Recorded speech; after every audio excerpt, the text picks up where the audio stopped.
Hello, hello. Oh.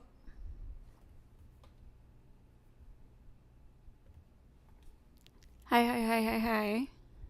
Where am I? Hey. Hey. Hi, what's up?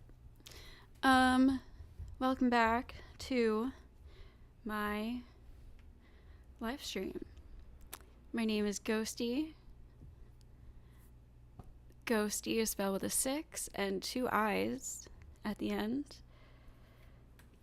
Okay, my stream's working. Cool. So tonight we're watching the Bill Nye versus Ken Ham debate, which I'm really excited about. This is a pretty old debate.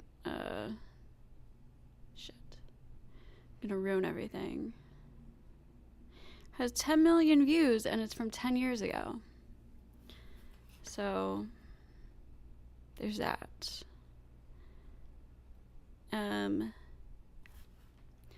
So that's what we're gonna watch. This is what I messed up. There we go. So yeah, we're gonna watch that and talk about it, laugh about it, discuss it, analyze it, all that good stuff. This is my cat Moo. You might see her pop in every now and then. But anyways, yeah. Hope y'all are doing good. And I'm just gonna start playing this.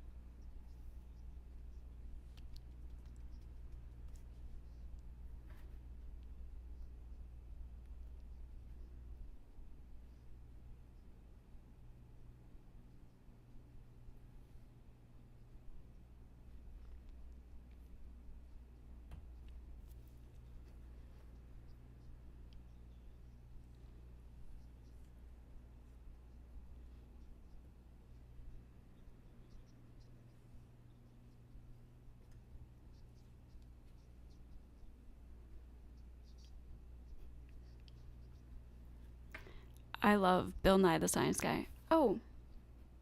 Ken Ham is the president and co-founder of Answers in Genesis. Sorry, that was... Thank you, I just realized that. From the very first verse. Mr. Ham is the man behind the popular high-tech creation museum where we're holding this debate. The museum has had 2 million visitors in 6 years and has attracted much of the world's media. The Answers in Genesis website is well-trafficked with 2 million visitors alone last month. Mr. Ham is also a best-selling author, a much-in-demand speaker, and the host of a daily radio feature carried on 700-plus stations. This is his second public debate on evolution and creation. The first was at Harvard in the 1990s. Mr. Ham is a native of Australia. He earned a bachelor's degree in applied science with an emphasis in environmental biology from the Queensland Institute of Technology, as well as a diploma of education at the University of Queensland in Brisbane, Australia. He earned a bachelor's degree in applied science with an emphasis in environmental biology from the Queensland Institute of Technology, as well as a diploma of education at the University of Queensland. Mr. Ham is a native of Australia. He earned a bachelor's degree in applied science with an emphasis in environmental biology from the Queensland Institute. Okay, so the, I forget, Institute of Queensland, with the bachelor's degree in applied science and... on evolution and creation. The first was at Harvard in the 1990s. Okay, and his, Mr. Ham is a native of Australia. He earned a bachelor's degree in applied science with an emphasis in environmental biology from the Queensland Institute of Technology, as well as a diploma of education at the University of Queensland in Brisbane, Australia. And now, Mr. Ham, you opted to go first, so you will be first with your 5-minute opening statement. Well, good evening. I know that not everyone watching this debate will necessarily agree with what I have to say, but I'm an Aussie and live over here in America, and they tell me I have an accent, and so it doesn't matter what I say. Some people tell me we just like to hear saying it. So I hope you enjoy me saying it anyway. Well, the debate topic is this: is creation a viable model of origins in today's modern scientific era? You know, when this was first announced on the internet, there are lots of statements like this one from the Richard Dawkins Foundation: scientists should not debate creationists, period. And this one from one of the Discovery.com websites: should scientists debate creationists? You know, right here I believe there's a gross misrepresentation in our culture. We're seeing people in being indoctrinated to believe that creationists can't be scientists. I believe it's all a part of secularists hijacking the word science. I want you to meet a modern-day scientist who is a biblical creationist. My name is Stuart Burgess. I'm a Professor of Engineering Design at Bristol University in the UK. My name is Stuart Burgess. And to be fair, I'm not watching this because I think all Christians believe this. That's not why I'm watching this. Somebody commented earlier, making the assumption that I was going to assume that all Christians agree with Ken Ham. That's not what I'm doing. I just particularly enjoy this debate. And I've been talking about kind of religion and stuff recently. So, yeah, I just wanted to watch it. This has been something that I've always wanted to, like, watch and react to or whatever. So I'm not trying to say all Christians are like Ken Ham. Just, trigger warning, or not trigger warning, whatever. Side note. I'm a Professor of Engineering Design at Bristol University in the UK. I have published over 130 scientific papers on the science of design in engineering and biological systems. From my research work, I have found that the scientific evidence fully supports creationism as the best explanation to origins. I've also designed major parts of spacecraft launched by ESA and NASA. So here's a biblical creationist who's a scientist who's also an inventor. And I want young people to understand that. You know, the problem I believe is this. We need to define terms correctly. We need to define creation, evolution in regard to origins, and we need to define science. And in this opening statement, I want to concentrate on dealing with the word science. I believe the word science has been hijacked by secularists. Now, what is science? Well, the origin of the word... What is a secularist? A secularist, exactly. Comes from the classical Latin scientia, which means to know. Google. And if you look up a dictionary, it'll say science means state of knowing, knowledge. But there's different types of knowledge, and I believe this is where the confusion lies. There's experimental or observational science, as we call it. That's using the scientific method, observation, measurement, experiment, testing. Okay, a person who advocates separation of the state from religious institutions. Okay, so me, I'm a secularist. Advocating or relating to to separation of the state from the religious institutions. Yeah. Okay, cool. Good to know. That's what produces our technology, computers, spacecraft, jet planes, smoke detectors, looking at DNA, antibiotics, medicines and vaccines. You see, all scientists, whether creationists or evolutionists, actually have the same observational or experimental science. And it doesn't matter whether you're a creationist or an evolutionist, you can be a great scientist. For instance, here's an atheist who is a great scientist, Craig Venter, one of the first researchers to sequence the human genome. Or Dr. Raymond Damadian. He is a man who invented the MRI scanner and revolutionized medicine. He's a biblical creationist. But I want us to also understand molecules to man evolution belief has nothing to do with developing technology.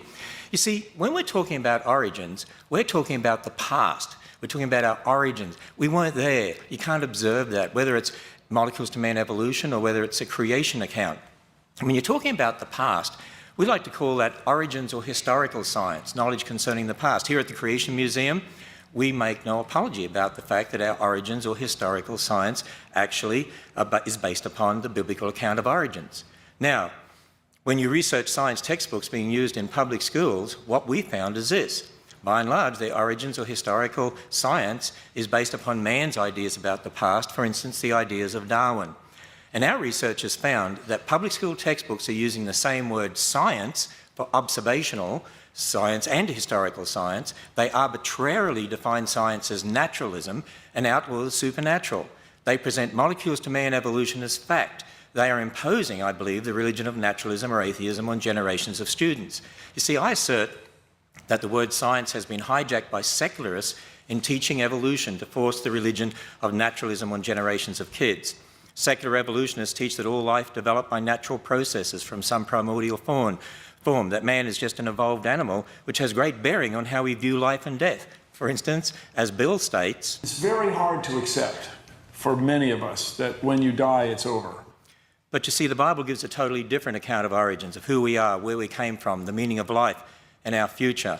That through one man sin entered the world and death through sin, but that God so loved the world that he gave his only begotten Son, whoever believes in him should not perish and have everlasting life. So, is creation a viable model of origins in today's modern scientific era? I say the creation-evolution debate is a conflict between two philosophical worldviews based on two different accounts of origins or science beliefs, and creation is the only viable model of historical science confirmed by observational science in today's modern scientific era. And that is time. I have the unenviable job of being the timekeeper here. So I'm like the referee in football that you don't like. But I will periodically, if either one of our debaters runs over on anything, I will stop them in the name of keeping it fair for all. Mr. Ham, thank you for your comments. Now, so one question I've always wondered, because like I grew up Christian, and as I started growing older, I started to struggle with being like, okay, well, if science is true, then Christianity can't be true based on the Bible, right? And I tried to like fix this idea. I tried to like come up with a way for science and Christianity to exist, which I feel like they can, but so I want to ask if there's like I think there might be some Christian people watching. So like, is there a way where like, I guess the thing is like evolution is still a theory, so we can't say that like the world was or wasn't created in 7 days, even though I feel like we can. But and sometimes I hear from certain Christians that the Bible is supposed to be taken as a metaphor and it's not supposed to be actually taken literally word for word. So, or is there something that like Christians have, as I guess you can't say as a whole, but like in general, have agreed that the science that disproves some of the things in the Bible, it wasn't written from God or something, so therefore like it can be like the Bible can be mistaken, or is it supposed to be a metaphor? Or okay, is that better? Okay, I'm just wondering if there's like, if Christianity and science like can exist together, like modern day science, as it starts disproving things like the world being created in 7 days, or do most Christians generally see things in the Bible as a metaphor? Or I don't know, maybe Ken Ham will explain some of it, but I don't think that's what all Christians think. So I'm just curious how that relationship exists. now it's Mr. Nye's turn for a 5-minute opening statement. Mr. Nye. Thank you. It's a pleasure to be here. I very much appreciate you including me in your facility here. Now, looking around the room, I think I see just one bow tie. Is that right? Just one. I'm telling you, once you try. Oh, yes, 2. That's great. I started wearing bow ties when I was young in high school. My father showed me, his father showed him. And there's a story associated with this, which I find remarkable. My grandfather was in the Rotary, and he attended a convention in Philadelphia. And even in those days, Philly. at the turn of the last century, people rented tuxedos. And the tuxedo came with a bow tie, untied bow tie. So he didn't know how to tie it, so wasn't sure what to do, but he just took a chance. He went to the hotel room next door, knocked on the door, excuse me, can you help me tie my tie? And the guy said, sure, lie down on the bed. So my grandfather, wanted to have the tie on, wasn't sure what he was getting into, so he is said to have lain on the bed, and the guy tied a perfect bow tie knot, and quite reasonably, my grandfather said, thank you. Why'd I have to lie down on the bed? The guy said, I'm an undertaker. It's really the only way I know how to do it. Now, that story was presented to me as a true story. It may or may not be, but it gives you something to think about, and it's certainly something to remember. So here tonight, we're going to have 2 stories. and we can compare Mr. Ham's story to the story from what I will call the outside, from mainstream science. The question tonight is, does Ken Ham's creation model hold up? Is it viable? So let me ask you all, what would you be doing if you weren't here tonight? That's right, you'd be home watching CS.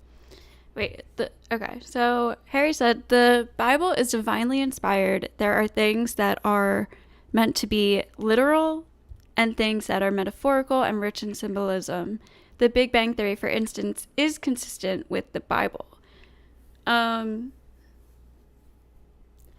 Is it though? Because isn't the theory in the Bible that God created the earth and everything in 7 days? Or is that story a metaphor? Or is there a different story? I don't know. When I talk to Christians, like that's what they seem to think Adam and Eve were the first two people and things like that, and that wouldn't really be consistent, I don't think. So I'm honestly curious because it is all theory, so nobody actually knows. But I'm wondering, like, can Christians believe in evolution and not 7 days literally? Okay. CSI. Maybe Ken Ham will talk about some of it, but again, I don't think all Christians believe what Ken Ham believes, so. CSI Petersburg. Is that coming? I think it's coming. And on CSI, there is no distinction made between historical science and observational science. These are constructs unique to Mr. Ham. We don't normally have these anywhere in the world except here. Natural laws that applied in the past apply now. That's why they're natural laws. That's why we embrace them. That's how we made all these discoveries that enabled all this remarkable technology. So CSI is a fictional show, but it's based absolutely on real people doing real work. When you go to a crime scene and find evidence, you have clues about the past, and you trust. Well, yeah, 7 days can mean anything, but if God's relaying it to a human, don't you think they would, like, relay it? God would tell it to the person in a way that the human understands? Because a day is the amount of time it takes for the sun to make a full rotation around the earth. So, like, yeah, way, way, way back when the earth was still forming and creating, like, a day was like an hour or something. The sun would make a full rotation around the earth because it was spinning so fast that a day would be like an hour. So 7 hours would be a week in what we say. Those clues, and you embrace them, and you move forward to convict somebody. Mr. Ham and his followers have this remarkable view of a worldwide flood that somehow influenced everything that we observe in nature. A 500-foot wooden boat, 8 zookeepers for 14,000 individual animals, every land plant in the world underwater for a full year. I ask us all, is that really reasonable? You'll hear a lot about the Grand Canyon, I imagine, also, which is a remarkable place, and it has fossils. And the fossils in the Grand Canyon are found in layers. There is not a single place in the Grand Canyon where the fossils of one type of animal cross over into the fossils of another. In other words, when there was a big flood on the earth. Yeah, I mean, God can use simplistic terms, but you think he would use the correct simplistic terms if it wasn't actually 7 days. That's what I'm saying. But what I'm saying too is, like, maybe humans my argument for a Christian would be, like, maybe humans misunderstood it. You would expect drowning animals to swim up to a higher level. Not any one of them did. Not a. Like, how did that even get into the Bible? Did God tell somebody that's how the earth was created? Or, like, did an angel come to somebody and with that information and they wrote it in the Bible? Or I wonder,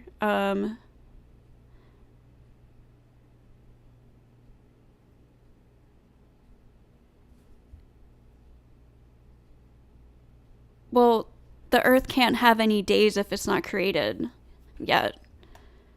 Unless you're talking about another planet. But a day on the planet Earth, there would need to be an Earth. Single one. If you could find evidence of that, my friends, you could change the world. Now, I just want to remind us all, there are billions of people in the world who are deeply religious, who get enriched, who have a wonderful sense of community from their religion. They worship together, they eat together, they live in their communities and enjoys other company. Billions of people. But these same people do not embrace the extraordinary view that the Earth is somehow only 6,000 years old. That is unique. And here's my concern. What keeps the United States ahead, what makes the United States a world leader, is our technology, our new ideas, our innovations. If we continue to eschew science, eschew the process, and try to divide science into observational science and historic science, we are not going to move forward. We will not embrace natural laws. We will not make discoveries. We will not invent and innovate and stay ahead. So if you ask me if Ken Ham's creation model is viable, I say no. It is absolutely not viable. So stay with us over the next period, and you can compare my evidence to his. Thank you all very much. All right. Very nice start by both of our debaters here. And now each one will offer a 30-minute illustrated presentation to fully offer their case for us to consider. Mr. Ham, you're up.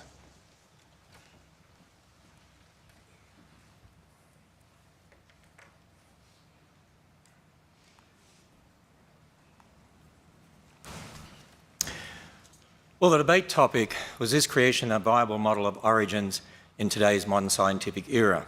And I made this statement at the end of my opening statement. Creation is the only viable model of historical science confirmed by observational science in today's modern scientific era. And I said, what we need to be doing is actually defining our terms, and particularly three terms: science, creation, and evolution. Now, I discussed the meaning of the word science and what is meant by experimental or observational science briefly, and that both creationists and evolutionists can be great scientists, for instance. I mentioned Craig Venter, a biologist. He's an atheist, and he's a great scientist. He was one of the first researchers to sequence the human genome. I also mentioned Dr. Raymond Damadian, who actually invented the MRI scanner. I want you to meet a biblical creationist who is a scientist and inventor. Hi, my name is Dr. Raymond Damadian. I am a young Earth creation scientist and believe that God created the world in 6 24-hour days, just as recorded in the book of Genesis. By God's grace and the devoted prayers of my godly mother-in-law, I invented the MRI scanner in 1969. The idea that scientists who believe the Earth is 6,000 years old cannot do real science is simply wrong. Well, he's most adamant about that. And actually, he revolutionized medicine, and he's a biblical creationist. And I encourage children to follow people like that and make them their heroes. Let me introduce you to another biblical creation scientist. My name is Danny Faulkner. I received my PhD in astronomy from Indiana University. For 26 and a half years, I was professor at the University of South Carolina, Lancaster, where I hold the rank of Distinguished Professor Emeritus. Upon my retirement from the university in January of 2013, I joined the research staff at Answers in Genesis. I'm a stellar astronomer. That means my primary interest is stars, but I'm particularly interested in the study of eclipsing binary stars. And I've published many articles in the astronomy literature, places such as the Astrophysical Journal, the Astronomical Journal, and the Observatory. There is nothing in observational astronomy that contradicts a recent creation.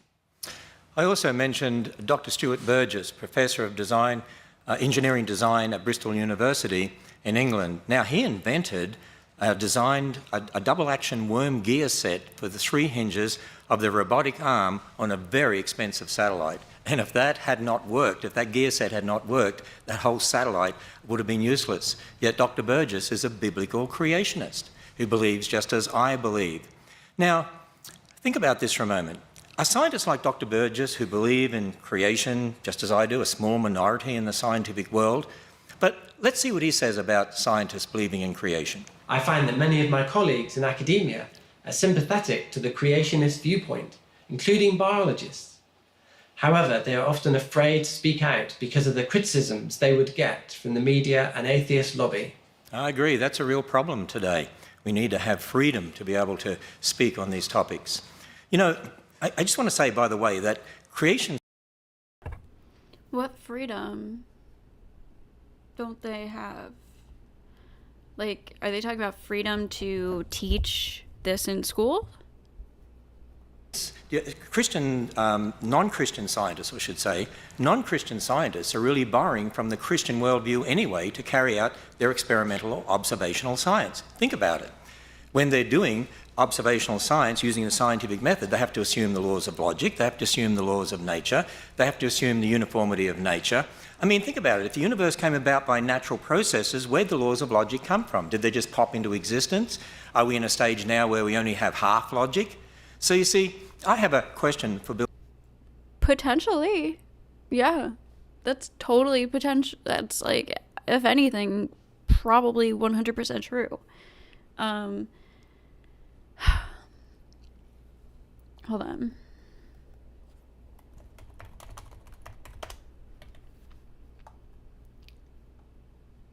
Logic is reasoning conducted or asserted or assessed according to strict principles of validity. Yeah, so if we only have like the strict principles of validity. So no, I guess I mean we have like full logic to our current potential right now. But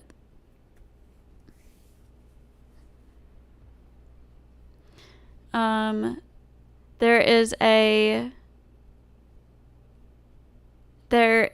stigma in academia to challenge things like evolution and Big Bang, especially if you are a proclaimed creationist.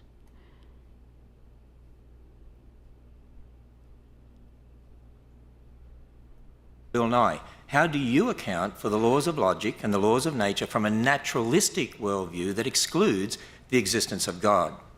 Now, in my opening statement, I also discussed a different type of science or knowledge, origins or historical science.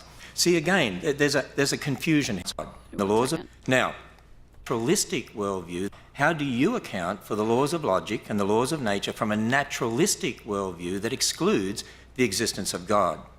Now, in my opening statement, I also discussed a different type of science or knowledge, origins or historical science. See, again, there's a confusion here, there's a misunderstanding here. People, by and large, have not been taught to look at what you believe about the past as different to what you're observing in the present. You don't observe the past directly.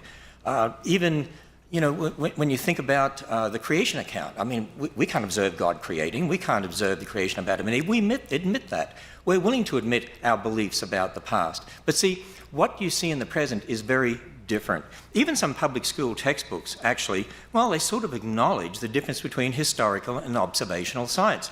Here is an earth science textbook that's used in public schools, and we read this. In contrast to physical geology, the aim of historical geology is to understand Earth's long history. And then they make the statement, historical geology, so we're talking about historical science, tries to establish a timeline of the vast number of physical and biological changes that have occurred in the past.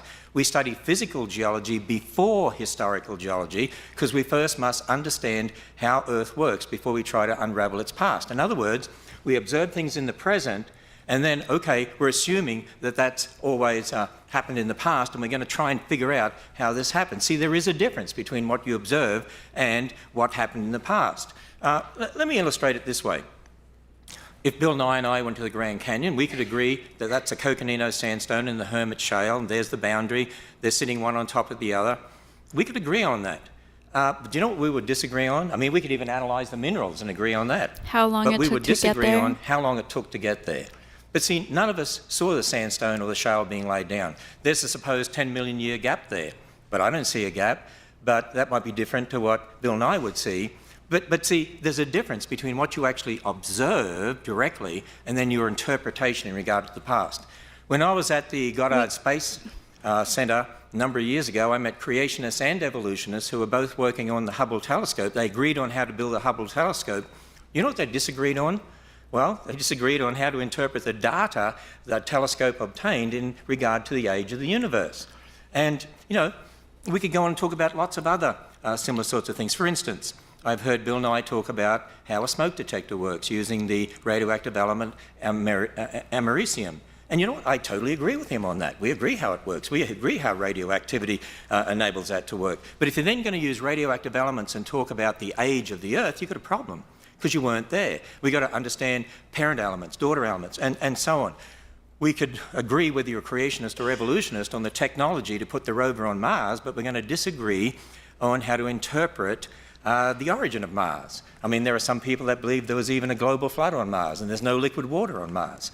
But, you know... They did find water on Mars, right?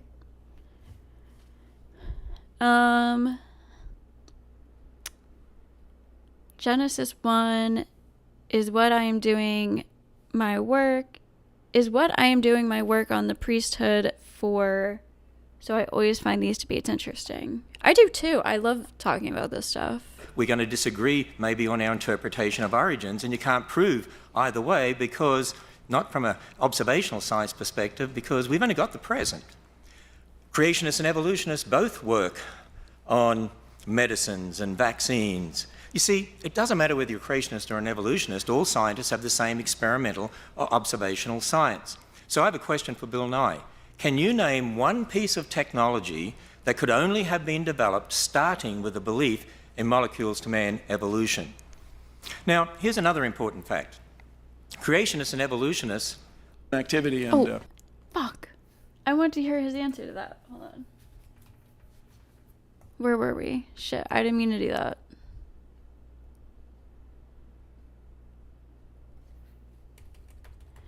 I wanted to hear what Bill Nye could reply to that, but I know they have like a 30-minute segment. Americium. And you know what? I agree on how to interpret the origin of Mars. I mean, there are some people that believe, no, because not from an observational science perspective, because we've only got the present. Creationists and evolutionists both work on medicines and vaccines. You see, it doesn't matter whether you're a creationist or an evolutionist, all scientists have the same experimental or observational science. So I have a question for Bill Nye.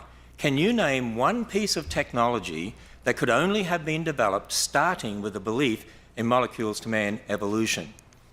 Now, here's another important fact. Creationists and evolutionists all have the same evidence. Bill Nye and I have the same Grand Canyon. We don't disagree on that. We will have the same fish fossil. This is one from the Creation Museum. The same dinosaur skeletons, the same animals, That's the same such a good humans, idea. the same DNA, the same radioactive decay elements that we see. We have the same universe. Actually, we all have the same evidences. It's not the evidences that are different. It's a battle over the same evidence in regard to how we interpret the past. And you know why that is?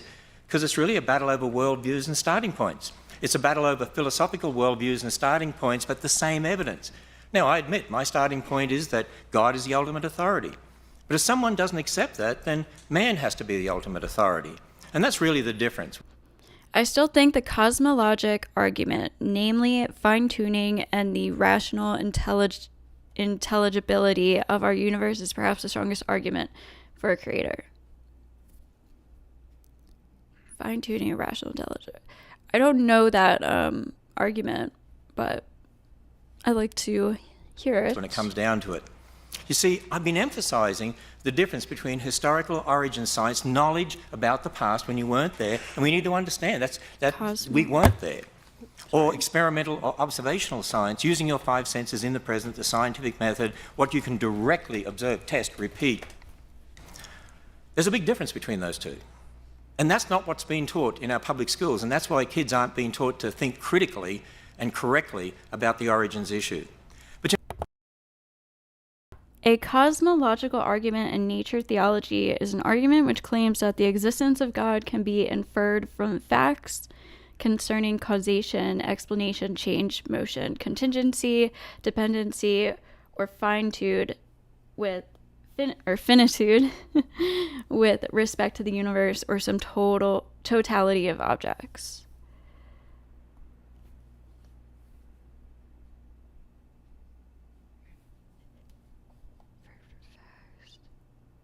Yeah, so that was like, so I was trying to say, but I guess my mic was low earlier, like when I was still a Christian, when I was younger, like I came up with the way to like believe in science and God, and it was just like, I mean, I never really read the Bible or anything anyways, but I just figured, you know, what we assumed about the creation of Earth, you know, when we first wrote the Bible was wrong. But God could still have created the earth and stuff just in the actual right way. Like God can still be the creator of earth, but just in the way that it actually ended up being created. So that's how I like made it work in my head. I'm not a Christian anymore, but you know, it's also important to understand when talking about creation evolution, both involve historical science and observational science. You see, the role of observational science is this: it can be used to confirm or otherwise. That's why I kind of like the whole Quaker thing. Like the whole Quakers, how they practiced. They didn't really believe that you had to, like, you know, in order to go to heaven, you had to go to church and you had to pray a certain way and do this and that. It was like they had their own personal relationship with God, which they believed was the Christian God. One's historical science based on one's starting point. Now, when you think about the debate topic and what I affirmed concerning creation, you're going to... Fuck, I did it again. Okay. He could have done it any way he chose. That's what I'm saying. Like, however it happened, that's how, like, God still created it. That's what I was telling that was, like, my belief. Fuck. Okay, I gotta, like, stop clicking around there. Thank you.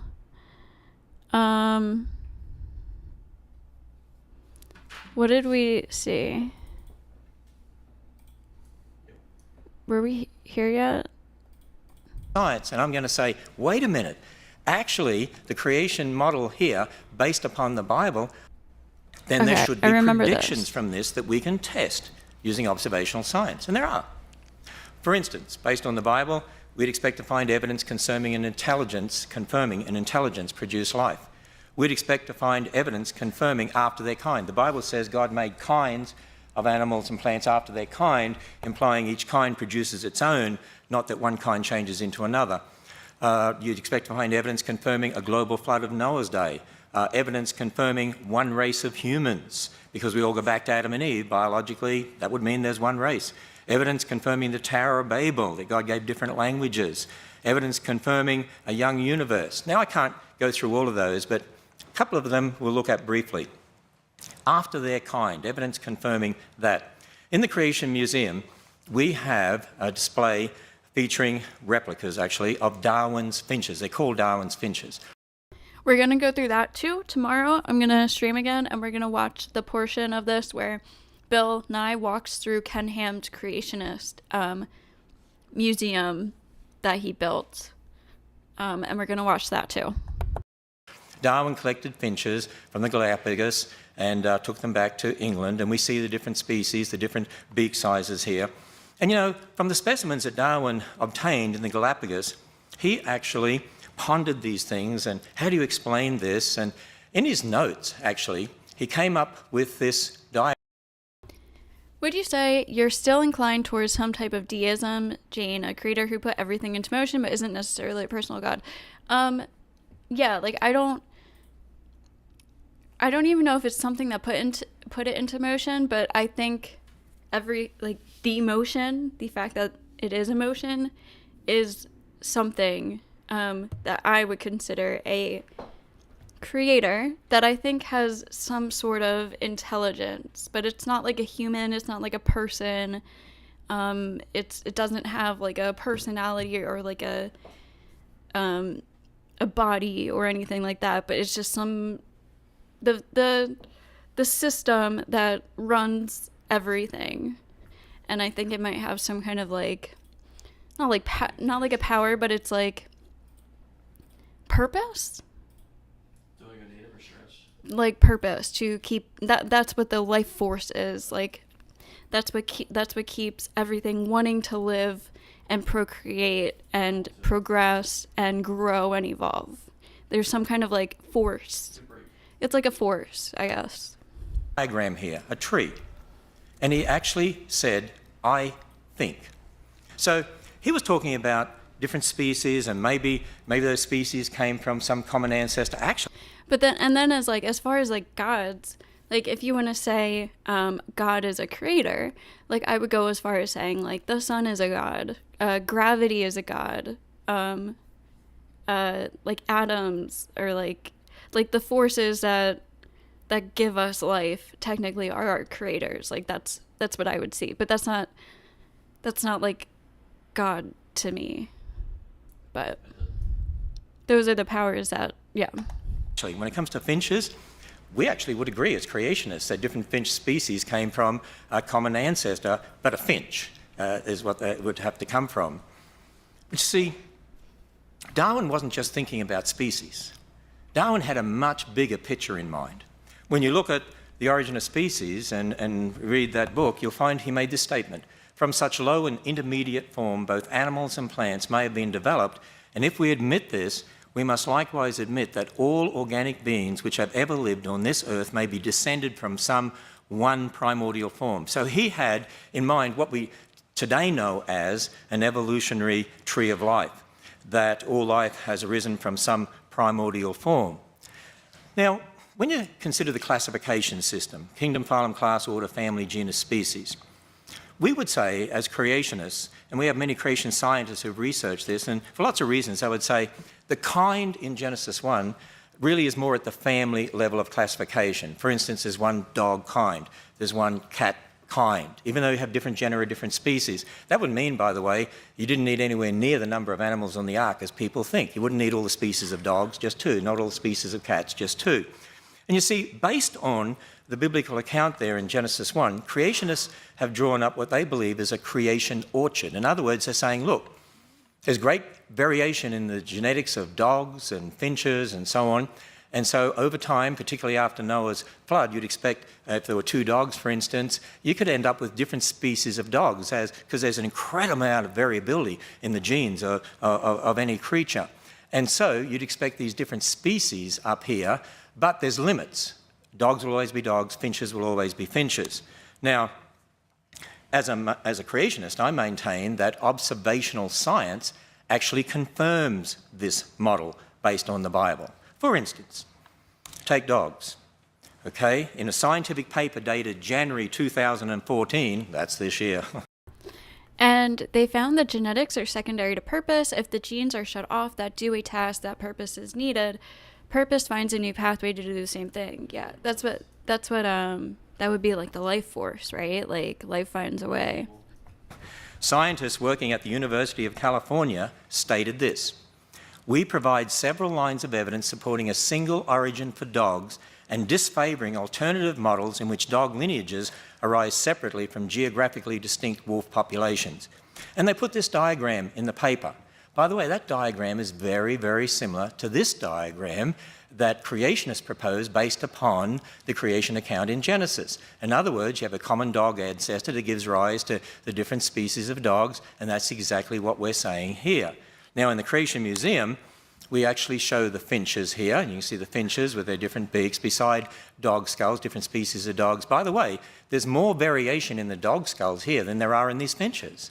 Yet the dogs, well, that's never used as an example of evolution, but the finches are. Particularly in the public school textbooks, students are taught, see the changes that are occurring here? And here's another Well, that's probably because dogs were bred, right? That wasn't like evolution. I mean, yeah, like dogs evolved. There was like evolution in dogs, but for the majority, like when we think of like dogs today, they were like bred. They didn't evolve the way that we have dogs today. I mean, I guess technically they did, but they were bred to be that way. problem that we've got. not only has the word science been hijacked by secularists, I believe the word evolution has been hijacked by secularists. The word evolution has been hijacked using what I call a bait and switch. Let me explain to you. The word evolution is being used in public school textbooks, and we often see it in documentaries and so on. It's used for observable changes that we would agree with, and then used for unobservable changes, such as molecules to man. Yeah, thumbs are used way more than any other time. So something that I heard, I mean, maybe it's a myth, but I heard that, like, children that are being born today are already, their thumbs, because of texting and typing, their thumbs are like millimeters larger on average. Like, our thumbs are growing longer because of our use of them. Let me explain to you what's really going on, because I was a science teacher in the public schools, and I know what the students were taught, and I check the public school textbooks anyway to know what they're taught. See, students are taught today, look, there's all these different animals, plants, but they're all part of this great big tree of life that goes back to some primordial form. And look, we see changes in finches, changes in dogs, and so on. Now, we don't deny the changes, you see that. You see different species of finches, different species of dogs, but then they put it all together in this evolutionary tree, but that's what you don't observe. You don't observe that, that's belief there. That's their historical science that I would say was wrong. But you know what you do observe different species of dogs, different species of finches, but then there are limits, and you don't see one kind changing into another. Actually, we're told that if you teach creation in the public schools, that's teaching religion. If you teach evolution, that's science. And I'm going to say, wait a minute. Actually, the creation model here, based upon the Bible, observational science confirms this. This is what you observe. You don't observe this tree. Actually, it's the public school textbooks that are teaching a belief, imposing it on students, and they need to be teaching them observational science to understand the reality of what's happening. Now, what we found is that public school textbooks present the evolutionary tree as science, but reject the creation orchard as religion. But observational science confirms the creation orchard. I had this this dragonfly one, the second from the left. I had that book in high school, and I'm pretty sure I had the one in the middle next to it too that says Earth Science. I definitely had the biology one, and the one with the cave, or is that an eyeball? Yeah, here, pull test. I'm pretty sure I had that one too. Orchard. So public school textbooks are rejecting observational science and imposing a naturalistic religion on students. The word evolution has been hijacked using a bait and switch to indoctrinate students to accept evolutionary belief as observational science. Let me introduce you to another scientist, Richard Lennox, Michigan State University. He's a great scientist. He's known for culturing E. coli in the lab. And he found there were some E. coli that actually seemed to develop the ability to grow on substrate, on citrate in the substrate. But Richard Lennox is here mentioned in this book, and it's called Evolution in the Lab. So the ability to grow on citrate is said to be evolution. And there are those that say, hey, this is against the creationists. For instance, Jerry Coyne from University of Chicago says, Lennox's experiment is... Well, Jerry, isn't that kind of like, it takes a sperm and an egg to make a baby, but there have been species that end up procreating without sperm just to continue life. But the rule still is that you need like a sperm and an egg. But that doesn't mean that life won't find another way to do it if it needs to change, right? I mean, that's just my interpretation of that. There's also yet another poke in the eye for anti-evolutionists. He says the thing I like most is that it says you can get these complex traits evolving by a combination of unlikely events. But is it a poke in the eye for anti-evolutionists? Is it really seeing complex traits evolving? What does it mean that some of these bacteria are able to grow on citrate? Let me introduce you to another biblical creationist who is a scientist. Hi, my name is Dr. Andrew Fabich. I got my PhD from the University of Oklahoma in microbiology. I teach at Liberty University, and I do research on E. coli in the intestine. I've published in secular journals from the American Society for Microbiology, including infection immunity and applied environmental microbiology, as well as several others. My work has been cited even in the past year in the journals Nature, Science Translational Medicine, Public Library of Science, Public Library of Science Genetics. It's cited regularly in those journals. And while I was taught nothing but evolution, I don't accept that position, and I do my research from a creation perspective. When I look at the evidence that people cite of E. coli supposedly evolving over 30 years, over 30,000 generations in the lab, and people say that it is now able to grow on citrate, I don't deny that it grows on citrate, but it's not any kind of...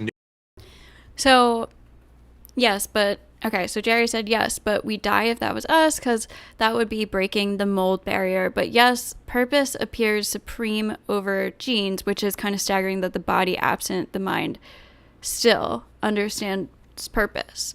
So, but yes, we die if that was us, because that would be breaking the mold barrier. We might die, or we might evolve to the point to be able to save ourselves. Or we wouldn't, and our species would die off, and that's survival of the fittest, I guess. But, like, it's staggering that the body absent the mind still understands purpose. So, yeah, and I 100% agree. And I guess the disagreement between, maybe one of the fundamental disagreements between religions are, what is the purpose? What is that purpose? So I guess, like, Christians would say God is the purpose. Whereas other people might say they don't know, or there's a different purpose, which I have my own belief of what that purpose is. But I guess what I'm saying is, I guess that's, like, one of the core differences between religions is, what is that purpose that drives life, right? The information's already there, and it's just a switch that gets turned on and off, and that's what they reported in there. There's nothing new. See, students need to be told what's really going on here. Certainly there's change, but it's not change necessary for molecules to man. Now, we could look at other predictions. What about evidence confirming one race? Well, when we look at the human population, we see lots of differences. But based on Darwin's ideas of human evolution as presented in The Descent of Man, I mean, Darwin did teach in The Descent of Man there are lower races and higher races. Would you believe that back in the 1900s, one of the most popular biology textbooks used in the public schools in America taught this? At the present time, there exist upon Earth 5 races or varieties of man, and finally the highest type of all, the Caucasians, represented by the civilized white inhabitants of Europe and America. Can you imagine if that was in the public schools today? And yet, that's what was taught, but it was based on Darwin's ideas that are wrong. You have a wrong foundation. Yeah, scientists can be wrong. Like Newton, right? Probably one of the greatest scientists. We found out a lot of Newton science and theories turned out to be wrong. Some of them turned out to be true. But and Neil, sorry, am I really loud? Okay. Is this better? Is it better? Okay. Sorry, I saw it like going red. I don't want to be like yelling in your ear. But and like Neil deGrasse Tyson said this the other day, but he was saying like even wrong science is valuable because that teaches us like the wrong answers. So it's like, okay, well, it's not that, and we can continue to find out what it actually is. But just because somebody was some scientists some science of some scientists were wrong, it doesn't mean that everything they said was wrong or their work isn't valuable. Going to have a wrong worldview. Now, had they started from the Bible and from the creation account in the Bible, what does it teach? Well, we're all descendants of Adam and Eve. We go through the Tower of Babel, different languages, so different people groups formed, distinct characteristics, but we'd say, you know what, that means there's biologically only one race of humans. Well, I mentioned Dr. Venter before. And he was a researcher with the Human Genome Project. And you'll remember in the year 2000, this was headline news. And what we read was this: they had put together a draft of the entire sequence of the human genome and unanimously declared there is only one race, the human race. Wow, who would have guessed? But you see, there we have observational science confirming the creation account, not confirming at all Darwin's ideas. Now, there's much more that could be said on each of these topics. Obviously, you can't do that in a short time like this, and you could do a lot more research. I suggest you visit our website at Answers in Genesis for a lot more information. So, the debate topic: is creation a viable model of origins in today's scientific era? I said we need to define the terms, and particularly the term science and the term evolution, and I believe we need to understand how they're being used to impose an anti-God religion on generations of unsuspecting students. You see, I keep emphasising we do need to understand the difference between experimental or observational science and historical science. And you know what? The secularists don't like me doing this because they don't want to admit that there's a belief aspect to what they're saying, and there is, and they can't get away from it. Let me illustrate this with a statement from Bill Nye. That you can show the Earth is not flat. You can show the Earth is not 10,000 years old. By the way, I agree. You can show the Earth is not flat. There's a video from the Galileo spacecraft showing the Earth, and speeded up, of course, but spinning. You can see it's a sphere. You can observe that. You can't observe the age of the Earth. You don't see that. You see, again, I emphasise there's a big difference between historical science, talking about the past, and observational science, talking about the present. And I believe what's happening is this, that students are being indoctrinated. But things from the past can inform us about the present. Indoctrinated by the confusion of terms, the hijacking of the word science and the hijacking of the word evolution in a bait and switch. Let me illustrate further with this video clip, because here I assert that Bill Nye is equating observational science with historical science, and I also say it's not a mystery when you understand the difference. Apparently, people with these deeply held religious beliefs, they embrace that whole literal interpretation of the Bible as written in English as a worldview, and at the same time, they accept aspirin, antibiotic drugs, airplanes, but they're able to hold these two worldviews, and this is a mystery. Actually, I suggest to you it's not a mystery. You see, when I'm talking about antibiotics, aspirin, smoke detectors, jet planes, that's Ken Ham, the observational science bloke. I'm an Australian. We call guys blokes, okay? But when you're talking about creation in thousands of years or the age of the Earth, that's Ken Ham, the historical science bloke. I'm willing to admit that. Now, when Bill Nye's talking about aspirin, antibiotics, jet planes, smoke detectors, he does a great job at that. I used to enjoy watching him on TV too. That's Bill Nye, the observational science guy. But when he's talking about evolution in millions of years, I'm challenging him that that's Bill Nye, the historical science guy. And I challenge the evolutionists to admit the belief aspects of their particular worldview. Now, at the Creation Museum, we're only too willing to admit our beliefs based upon the Bible, but we also teach people the difference between beliefs and what one can actually observe and experiment with in the present. I believe we're teaching people to think critically and to think in the right terms about science. I believe it's the creationists that should be educating the kids out there, because we're teaching them the right way to think.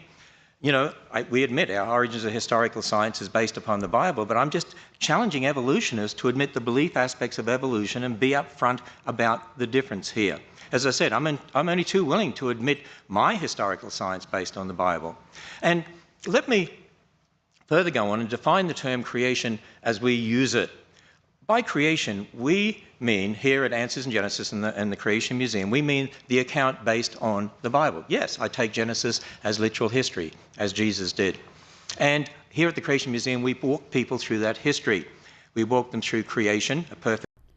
And just to clarify, not all Christians believe that Jesus took that literally. Is that the consensus? I'm genuinely asking.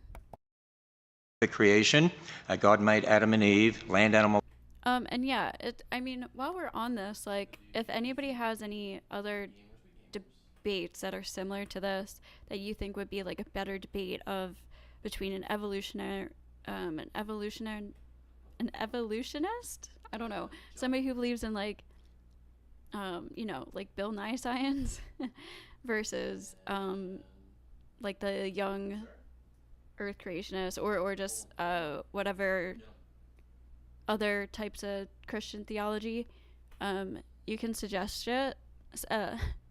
You can suggest it, and I'll look into that and then maybe react to it. All kinds, sea creatures and so on. And then sin and death entered the world, so there was no death before sin. That means how can you have billions of dead things before man sinned? And then the catastrophe of Noah's flood. If there was a global flood, you'd expect to find billions of dead things buried in rock layers laid down by water all over the earth. Had to say that because a lot of our supporters would want me to. And all over the earth. If no death and sea creatures and so on. And then sin and death entered the world, so there was no death before sin. That means how can you have billions of dead Lennox things before man sinned? And then Richard the Dawkins. catastrophe of Noah's flood. If there was a global flood, you'd expect to find billions of dead things buried in rock layers laid down by water all over the earth. Had to say that because a lot of our supporters would want me to. And what do you find? Billions of dead things buried in rock layers laid down by water all over the earth. Confusion, the Tower of Babel. God gave different languages, so you get different people groups. So this is the geological, astronomical, anthropological, biological history as recorded in the Bible. So this is concerning what happened in the past that explains the present.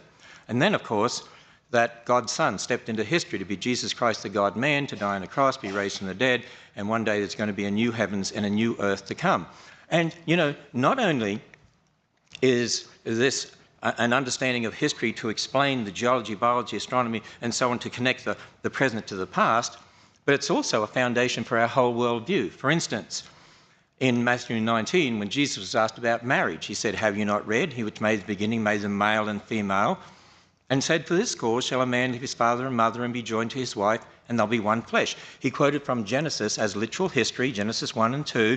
God invented marriage, by the way. That's where marriage comes from, and it's to be a man and a woman. And not only marriage, ultimately, every single biblical doctrine of theology, directly or indirectly, is founded in Genesis. Why is there sin in the world? Genesis. Why is there death? Genesis. Why do we wear clothes? Genesis. Why did Jesus die on a cross? Genesis. It's a very important book. It's foundational to all Christian doctrine. And you see, when we look at that, what I call the 7 C's of history that we walk people through here at the museum, think about how it all connects together. A perfect creation, it'll be perfect again in the future. Sin and death entered the world. That's why God's Son died on the cross, and to conquer death and offer a free gift of salvation. The flood of Noah's day, a reminder that the flood was a judgment because of man's wickedness, but at the same time a message of God's grace and salvation, as Noah and his family had to go through a door to be saved, so we need to go through a door to be saved. Jesus Christ said, "I am the door, by me if any man enter in, he'll be saved." And we make no apology about the fact that what we're on about is this. If you confess with your mouth the Lord Jesus and believe in your heart God has raised him from the dead, you'll be saved. Now, as soon as I say that, people say, see, if you allow creation in schools, for instance, if you allow students to even hear about it, this is religion. Let me illustrate this, talking about a recent battle in Texas over textbooks in the public school. A newspaper report said this: textbook and classroom curriculum battles have long ranged in Texas, pitting creationists, those who see God's hand in the creation of the universe, against academics. Stop right there. Notice, creationists, academics. Creationists can't be academics. Creationists can't be scientists. See, it's the way things are worded out there.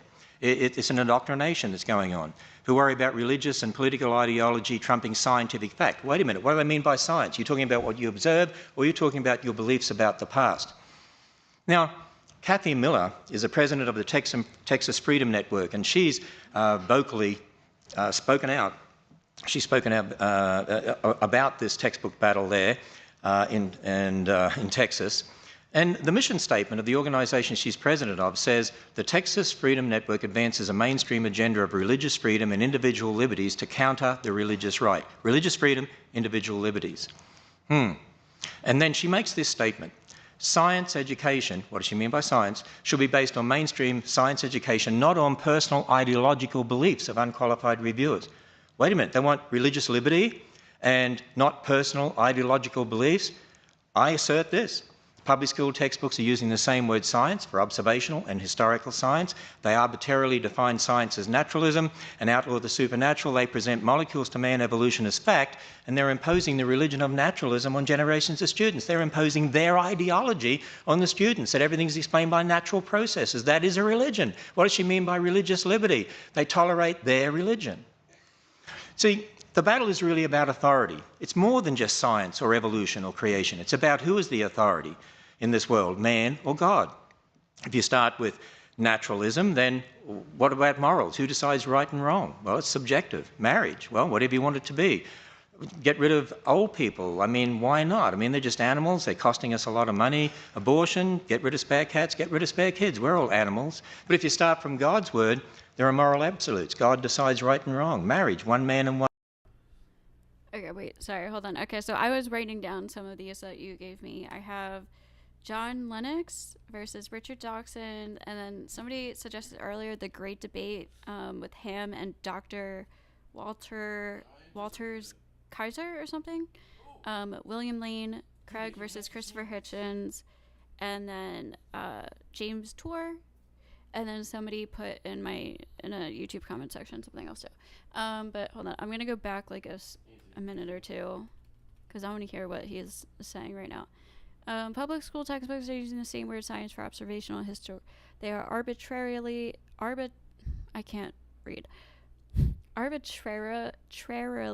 define science as naturalism, outlaw the supernatural. Naturalism and outlaw the supernatural. They present molecules to man evolution as fact. No, they don't. They present as theory. They are imposing the religion on naturalism, atheism on generations of students. Okay. Science, they arbitrarily define science as naturalism, religion of natural by religion. See, the battle is really about authority. It's more than just science or evolution or creation. It's about who is the authority in this world, man or God. If you start with naturalism, then what about morals? Who decides right and wrong? Well, it's subjective. Marriage, well, whatever you want it to be. Get rid of old people. I mean, why not? I mean, they're just animals. They're costing us a lot of money. Abortion, get rid of spare cats, get rid of spare kids. We're all animals. Okay, moral relativism, moral absolutes, biblical marriage, euthanasia, sanctity of life. I was about to say, is abortion supposed to be considered euthanasia? And then one up above it is abortion. What is he talking about? Euthanasia.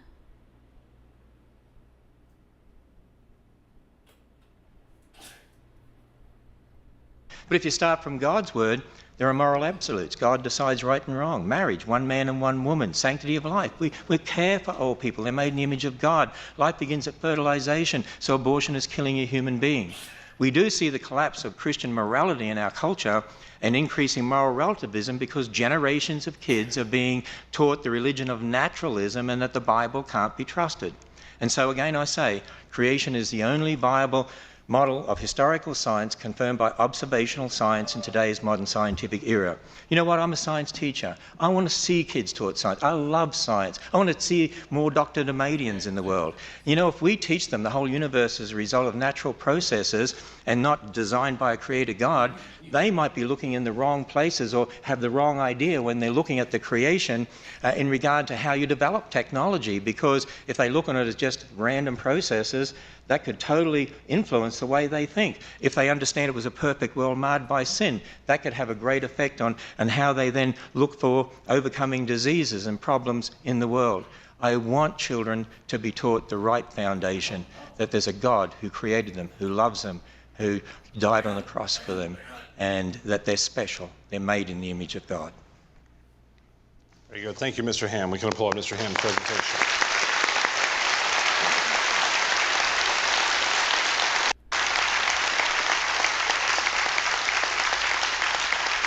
And you know, it did occur to me when you had my old friend Larry King up there, you know, you could have just asked him. He's been around a long time, and he's a smart guy. He could probably answer it for all of us. Now, let's all be attentive to Mr. Nye as he gives us his 30-minute presentation. Thank you very much. And Mr. Ham, I learned something. Thank you. But let's take it back around to the question at hand. Does Ken Ham's creation model hold up? Is it viable? So for me, of course, well, take a look. We're here in Kentucky on layer upon layer upon layer of limestone. I stopped at the side of the road today and picked up just a piece of limestone that has a fossil right there. Now, in these many, many layers, in this vicinity of Kentucky. I've been to Kentucky for the 2017, the August 21st, 2017 eclipse. Total solar eclipse. I drove to Kentucky from Philadelphia, and driving through Kentucky, it's literally just like limestone, like along the sides of the highways, like just straight for miles, just like, it's pretty cool. There are coral animals, fossil, zooxanthellae, and when you look at it closely, you can see that they live their entire lives. They lived typically 20 years, sometimes more than that, if the water conditions are correct. And so we are standing on millions of layers of ancient life. How could those animals have lived their entire life and formed these layers in just 4,000 years? There isn't enough time since Mr. Ham's flood for this limestone that we're standing on to have come into existence. My scientific colleagues go to places like Greenland, the Arctic, they go to Antarctica, and they drill into the ice with hollow drill bits. It's not that extraordinary. Many of you have probably done it yourselves, drilling other things, hole saws to put locks in doors, for example. And we pull out long cylinders of ice, long ice rods. And these are made of snow. And by long tradition, it's called snow ice. And snow ice forms over the winter as snowflakes fall and are crushed down by subsequent layers. They're crushed together and trapping the little bubbles. And the little bubbles must needs be ancient atmosphere. There's nobody running around with a hypodermic needle squirting ancient atmosphere into the bubbles. And we find certain of these cylinders to have 680,000 layers.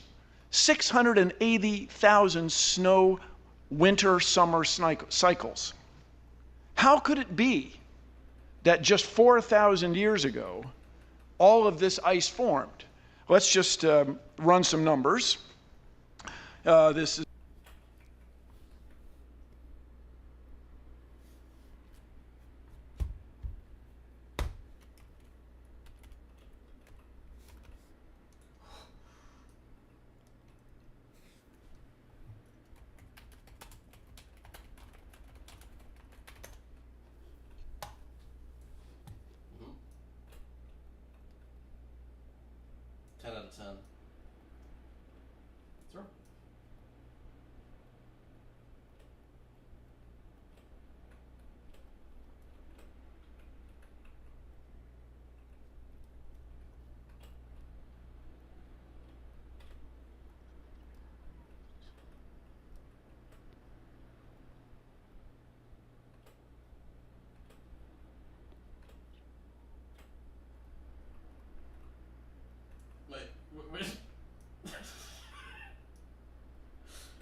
Ticklish.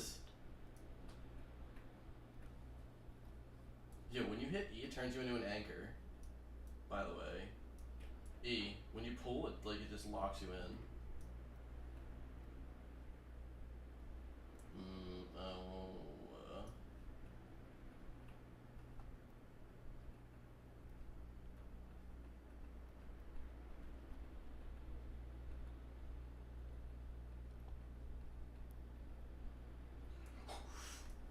Nick, get up front. Nick has to be in front.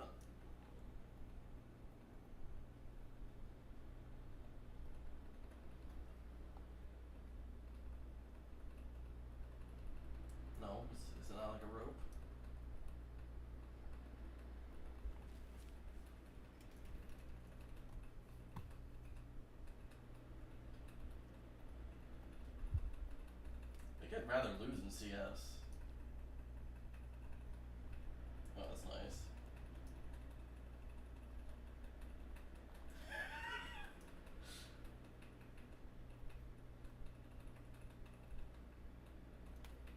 Am I back? Oh no, we're gonna drown.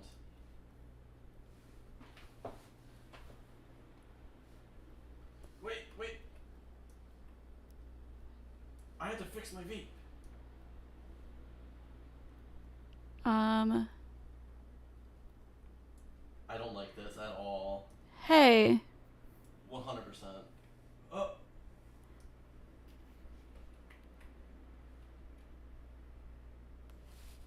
Yeah, so it says exempt channels from content ID claims. Wait, what about this? Yeah. Add channels to your allow list. You can add one or more channels to your allow list to exempt from content ID claims. To add channels to your allow list.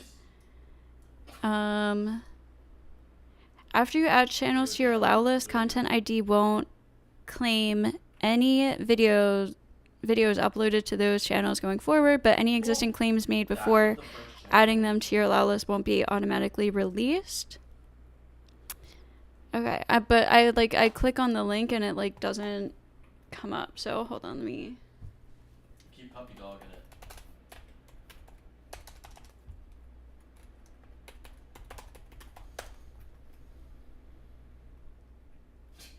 It says from the left menu, select allow list, but I don't see that. Oh wait, okay, go to your... Yeah, no shit. I hate when they give you directions, but they like leave out certain ones. They leave out certain steps to do it. There's no crouch. It's like, what the fuck?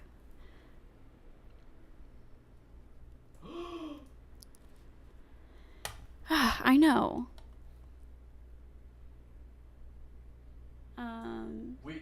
We just hit a checkpoint. How do you want to try it? Gliz. Tap settings, tap permissions. No, it's Will and Gliz. He's right, Nick.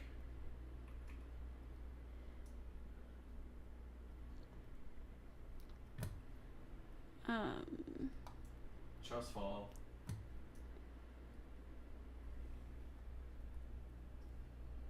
It's working. Grab the ledge. Hold on, This is some scenes from lovely Antarctic. Let's see, we have 680. I don't see permissions. I don't even see settings. What the fuck? Wait, hold on. Settings. Oh, found it. Permissions. Why? And then what? And then what? Tap invite and enter the email address of the person. Oh, wait, what? That's not even the same thing. I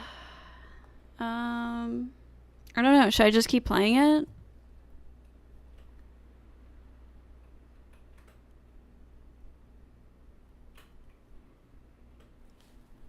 Okay, I'll write that one down too, Jerry. I'm writing the suggestions down and I'm going to go over them and then choose to react to them or not, but I might because I do like this stuff. So what is it?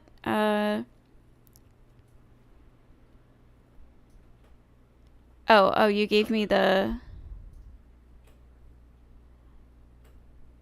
Okay, just do it. Yeah, I'm just going to do it. I guess maybe I'll just pause to talk more often or something. Yeah, I don't know. Whatever. 80,000 layers of snow ice and 4,000 years since the Great Flood.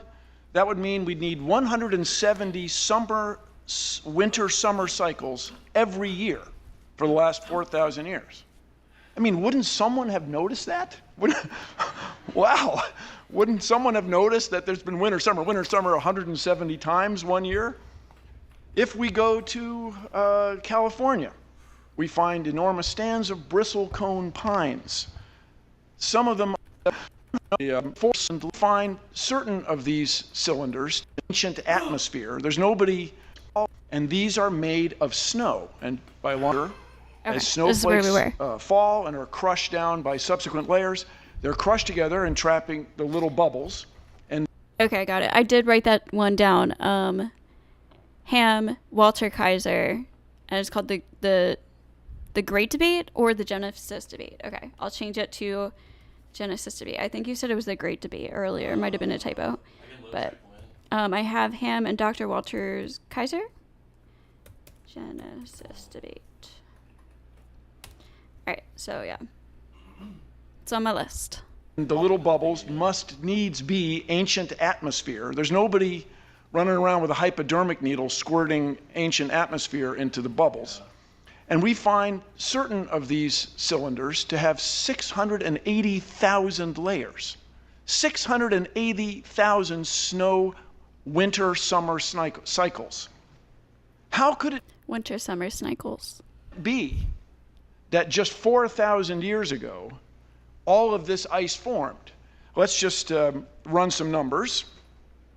This is some scenes from lovely Antarctic. Let's say we have 680,000 layers of snow ice and 4,000 years since the Great Flood. That would mean we'd need 170 winter, summer cycles every year for the last 4,000 years. I mean, wouldn't someone have noticed that? Wow, wouldn't someone have noticed? So I guess Ken Ham's argument is that that's not how the snow layers work. And the snow layers, each layer doesn't represent 1 year. That there's been winter, summer 170 times 1 year. If we go to California, we find enormous stands of bristlecone pines. Some of them are over 6,000 years old, 6,800 years old. There's a famous tree in Sweden, Old Tycho, is 9,550 years old. It's a cute dog's name, Tico. How could these trees be there if there was an enormous flood just 4,000 years ago? You can try this yourself, everybody. I don't mean to be mean to trees, but get a sapling and put it underwater for a year. It will not survive in general, nor will its seeds. They just won't make it. So how could these trees be that old if the Earth is only 4,000 years old? Now, when we go to the Grand Canyon, which is an astonishing place, and I recommend to everybody in the world to some Old Tico was my drug dealer's name. day visit the Grand Canyon, you find mine was Lil Tico. Just kidding. Layer upon layer of ancient rocks. And if there was this enormous flood that you speak of, wouldn't there have been churning and bubbling and roiling? How would these things have settled out? Your claim that they settled out in an extraordinary short amount of time is, for me, not satisfactory. You can look at these rocks, you can look at rocks that are younger, you can go to seashores where there's sand. This is what geologists on the outside do, study the rate at which soil is deposited at the end of rivers and deltas. Was I blocked again?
Okay, I might be back. So in order for me to get monetized, I need 3,000 public watch hours. And I have 1,100 public watch hours. So in a year, I need to get to 3. So I need. That was the cleanest one yet. I need 1,900 more public watch hours. Wait. Okay. So apparently I'm not allowed to watch this. So I'm gonna try to watch something else that I wanted to talk about too, and it's it's kind of a different topic. Unless should I try looking up one of those other debates to see if they block me? Let's see. What did you guys suggest? I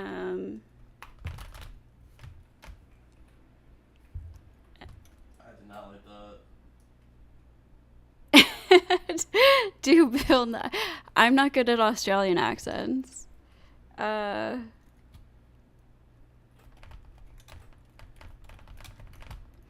feel like Ham is the one who's blocking me, so I don't know if I can do a Ken Ham because this is his channel. Oh, this is definitely not the.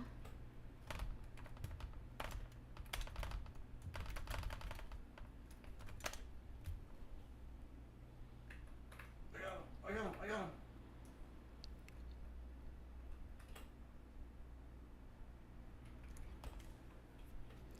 True, I do have a Rumble, but I don't think you can stream from Rumble unless you have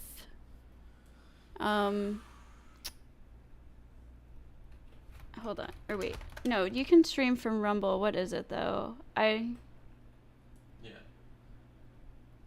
Yep.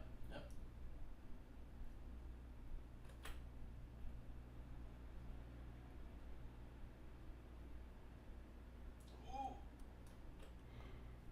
Yeah, I What do you can. mean now?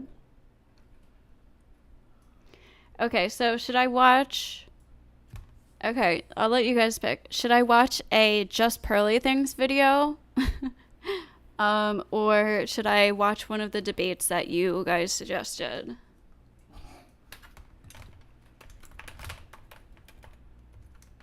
Ooh, what's happening? Guys! Pull.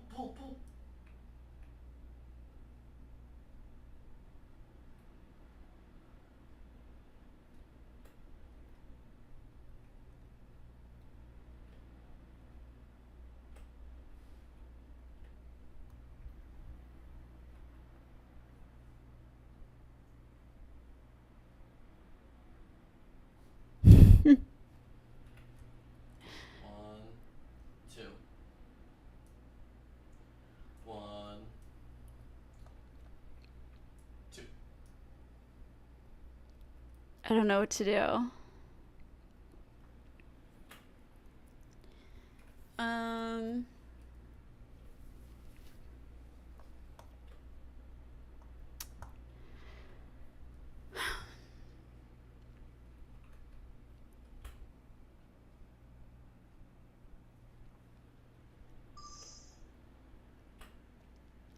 Okay, well, I haven't seen any of the other.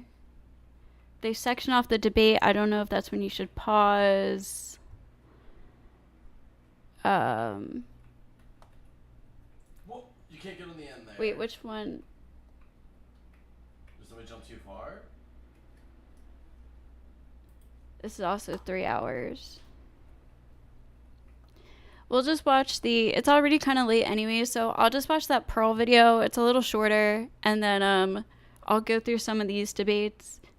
I'm still gonna, or I wonder if I try to, let's see, hold on. Let's see if I can try, oops. Let's see if I can get the other. What's happening? Guys.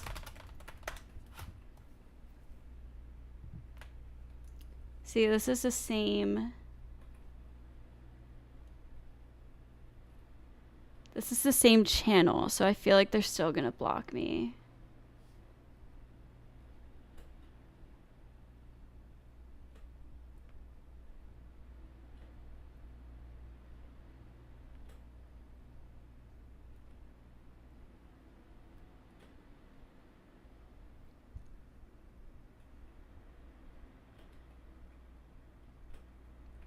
Who?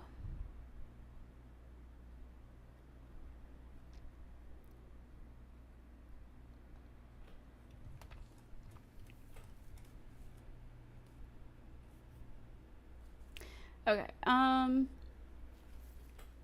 These are kind of long and in-depth, so let me find that one video. Oops.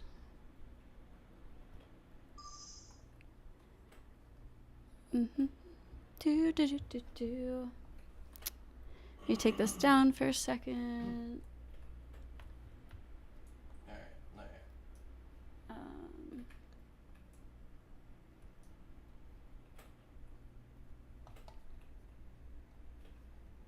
Go on, you can do it. No! Who hit it? Cut off his finger. Sorry. What is Hawk? Oh, what is Hawk Tuah girl?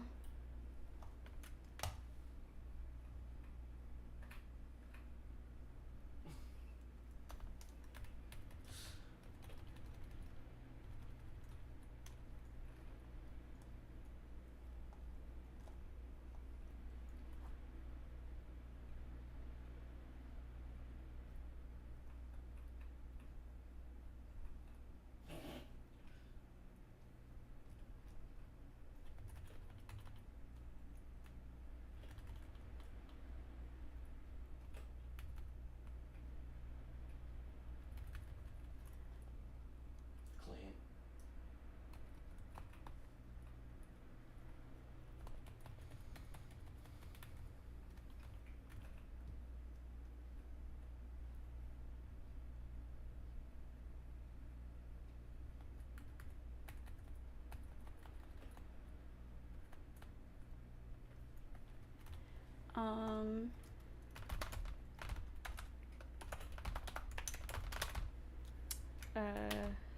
Oh!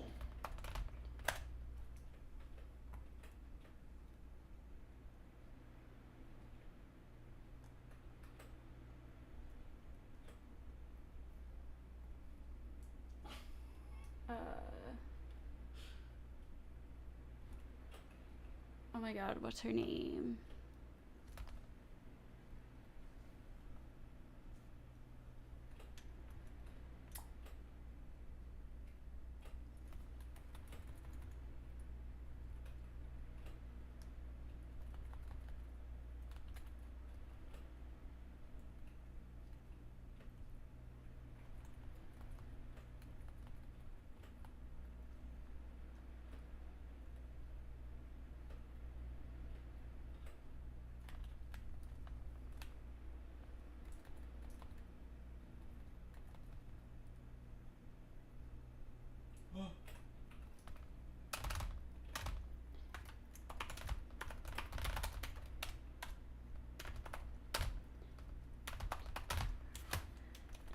Oh, yes, that's her name.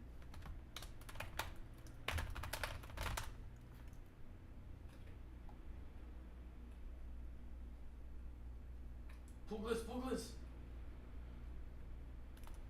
on. Okay. I just remembered. Okay.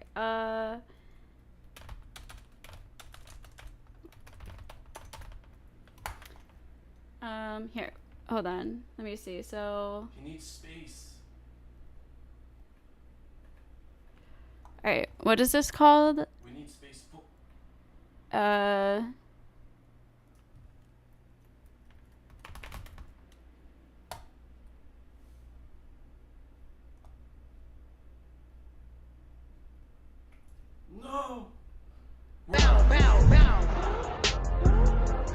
Is this gonna get that hawk too and spit on that thing? You get me?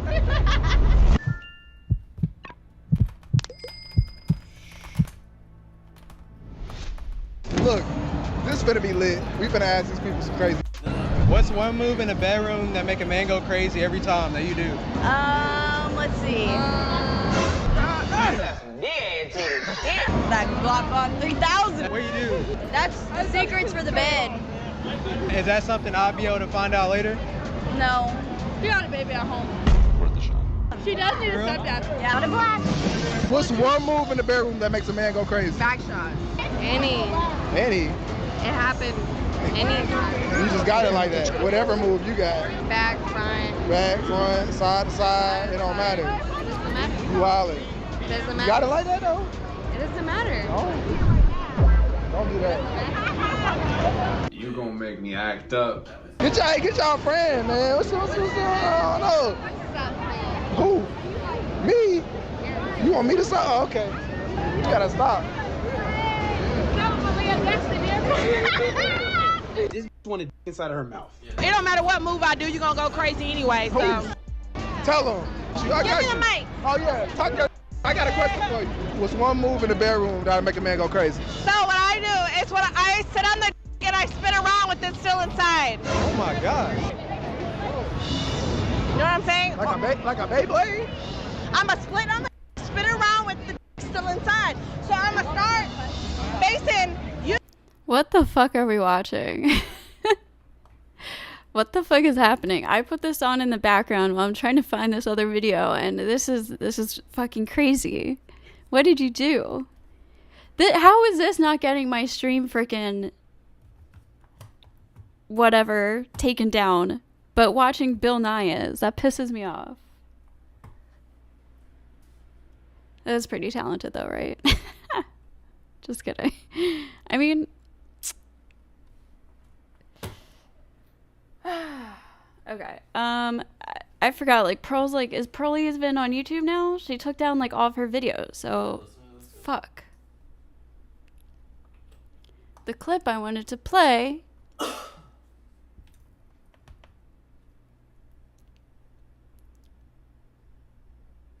This one's not broken. So you got a side piece. Fortunately, I was going back.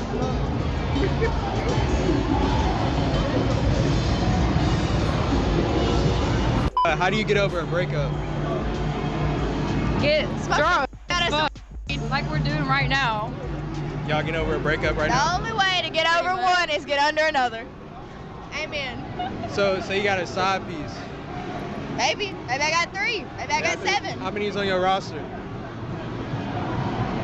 There's only one I want, but till he's serious, I'm a boo. So how many you got on your roster right now? Why is she talking like that? Maybe 4. 1. She said 1. Maybe 4. How many you got on your roster? None. You trying to add 1 to it? Add 1? Yeah, you trying to add Is 1 that more you? to it? Yeah, that's me. Maybe, I don't know. So I can get your number? Yeah, you can. Okay. There you go. You got it. There you go. See, look how easy that is, guys. Come on. What are you guys talking about? 1 in 3 virgins, 1 in blah blah blah. No, just kidding. I'm just fucking with you guys. I got one more. I got one more for you. Questions. Like, you gotta make it good. Leave a message to your last body. My last body? Yeah. I miss you. Come back. You miss him. Yeah, pretty much. You're doing his little thing. Yeah. What's your type? Like me. Like me, but a boy version, pretty much. Explain. This girl's in love. Aww. I can't. Go ahead. That guy's calling her now. You. Leave a message to your last. Leave a message to your last body. I love you, Pookie, forever. They must have been doing the right thing. What can I say? Okay. Bit the cobwebs off this thing. Are you supposed to this true? I'm waiting. Come on. She'll be back. Like, I don't know how to answer those. Can I answer those? Like, my type. What is happening? I don't have a type. Do you know what? Do you know what makes you wifey material? Me, wifey? Yeah. Everything. Everything. Yeah. What? Explain. What's everything? I'm loyal. This is my wife. What makes me wifey material? What makes her wifey material? That fat you got. For real, turn around. Let me see. You fucking lying. No, she got a bubble butt. Go ahead, give us a No, man. Can we have a 360? Can you give us a 360? It's flat out. Girl. Flat out. What is happening? It's just drunk You want people. a spicy one? Yeah. What's one move in bed that make a man go crazy every time? One what? What's one move in bed that makes a man go crazy every time? That you do. That I do. Yeah. That makes a man go crazy every time. Does not reply. In bed, Haley. Oh. This is for her. What? You gotta answer this. You got it. What's one move in bed that makes a man go crazy every time? Oh, that you gotta give him that hawk too and spit on that thing. You get me? I don't get you. I think you gotta demonstrate. Hawk too. You want her to spit on your microphone? It looks like a cheap piece of shit anyways. Spit on it. Spit on it. If I see you, all right, any more? Oh yeah. Okay, I got another one for y'all. Okay. Would you rather? Hold on, is she listening? Would you rather? Would you rather have back shots for the rest of your life or missionary for the rest of your life? You can only choose one. Back shots. Back shots? Why back shots? Because I don't like somebody looking at me in my face, you know? You don't like that eye contact? I don't like it's a little that. weird. Yeah. Yeah, I don't like that. It's a I'm little not bit a too pillow intimate. princess, A little bit you too get me? intimate. Okay, I got you. Yeah, What I'm not about a you? pillow princess. Wait, you gotta repeat. I'm sorry. I'm really focused. Back shots or missionary for the rest. Well, I wouldn't have known who she was, but now thanks to you, I do. See, I don't like to stay in like up on the loop on these things. I like to be like totally unaware of things like this. Look what you did. Now I know who the fucking Hawk Tuah girl is. And that's how I'm gonna pronounce it too. Hawk Tuah. Thanks. Just corrupted me. Just kidding. It's your life. You can only choose one. That's hard. Hold on. That's what she said. Okay, wrap it up. Okay. Tim and DTV. All right. You said we better post that?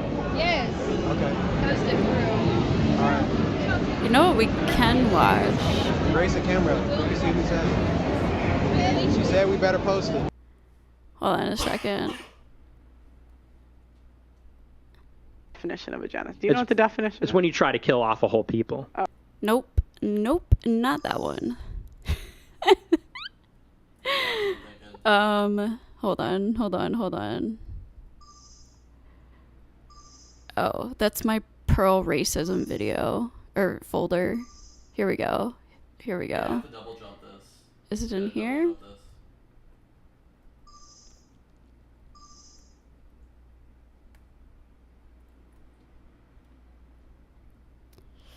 There's this video. What up, guys? Welcome to the Just. Like, now. Yes, that is in my Pearl racism video. Okay. I mean, my Pearl racism folder. I have a bunch of videos of Me or Nick? Pearl being racist. Let's find out. Hold on. And then if I fall, I fall. Alright? Okay, that works. Damn it, I can't believe... Yeah. This feels pretty easy. Yeah. Right, yeah, sociology degree. Blessing, you'll be signing up for the philosophy. Okay, that's wrong too. Okay, I think these are all from... What's this? I think I have a theory because like they all really liked him and like took care. Okay, that's another pro. Okay, I might not have the video. Fuck.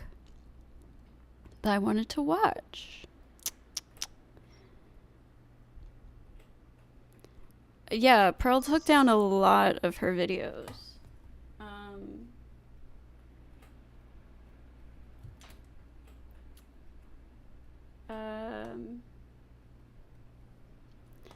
Hold on.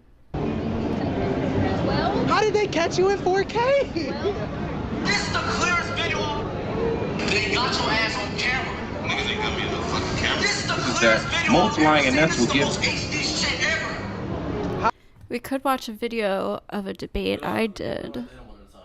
Well, let's see. Is there anything else? Keep swinging them around, Nick. Yeah, we got him. There's shit. Oh. I don't know. Wait. Yep. Wait. Oh, okay. I think we're safe. Hold on. Give me 2 more seconds. How did they catch you in 4K? Oh shit. Oh shit, let's arm wrestle. They gonna kick y'all off the police car. Yo. Come on.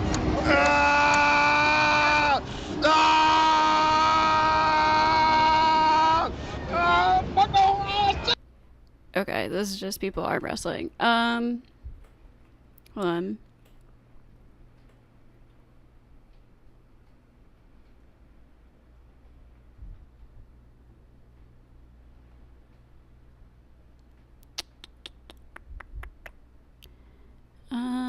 I have. Oh. You're right.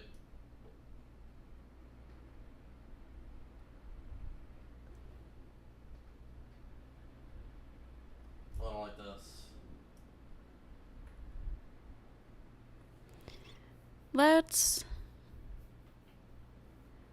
just, I don't know. Women will play the victims with. I'm just gonna pick something. I'm gonna pick a random Pearl video that I have.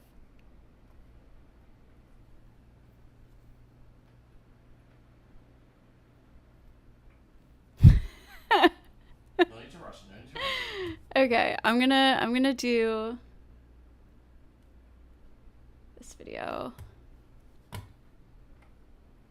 instead. Whoa. How did you decide to start it? How did you have the idea? You could tell everyone. This is old, but this was kind of a funny video too, and it's just a one-on-one Pearl video, and she kind of just calls herself out a lot during this, so. Everybody what the show is, because a lot of people interview. wouldn't have seen it. Oh, okay. That stuff. I'm sorry. No, that's fine. So we talk about a lot of men's issues. So I feel like most media today is catered towards women, pandering towards women. We don't do that on my channel.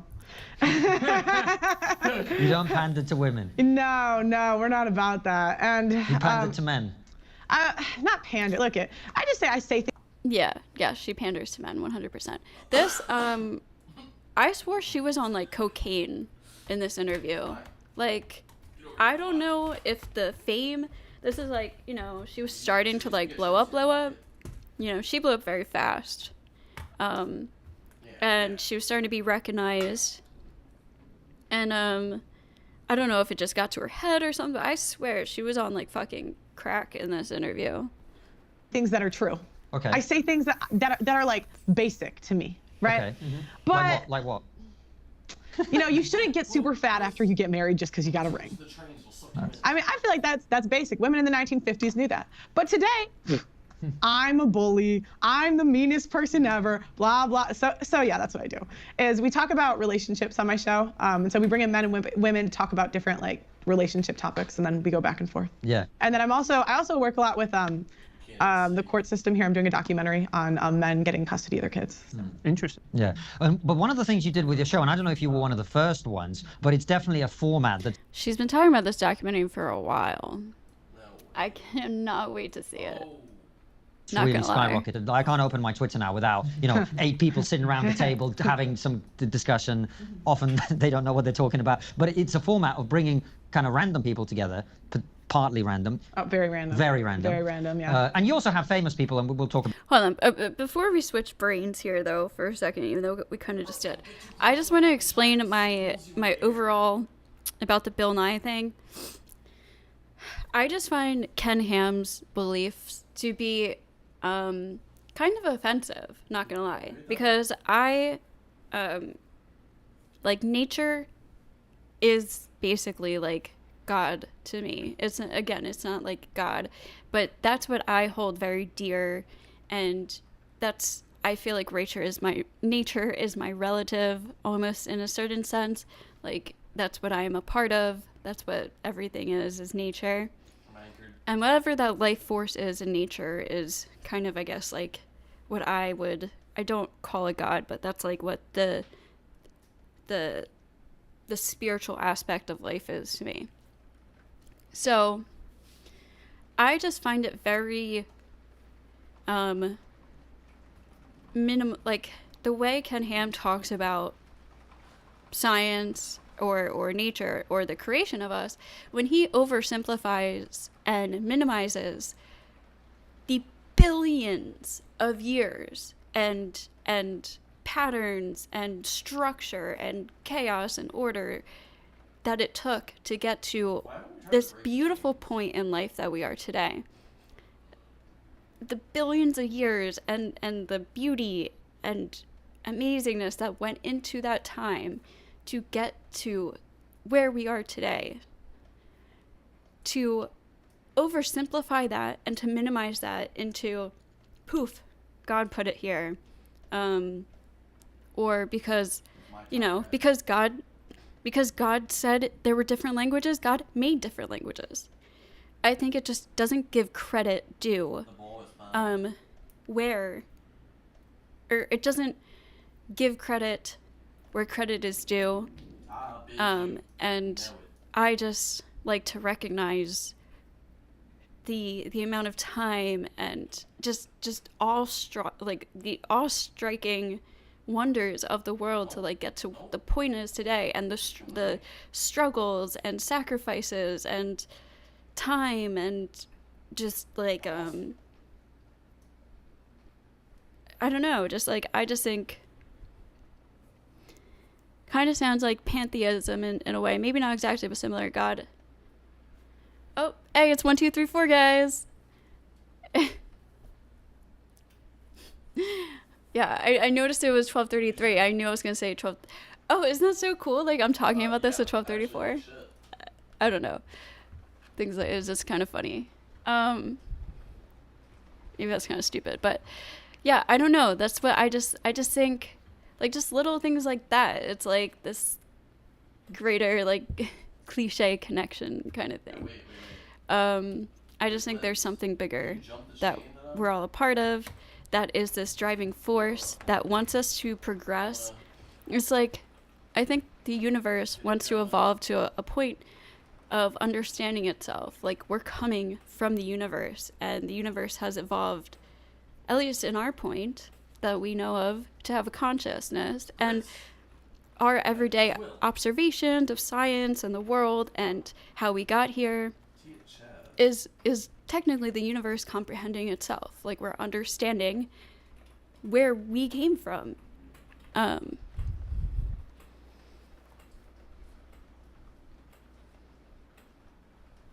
This is sick. Oh. Okay, we could try to watch that one. You're the one skipping rope, bud. It was that the Richard Dawkins?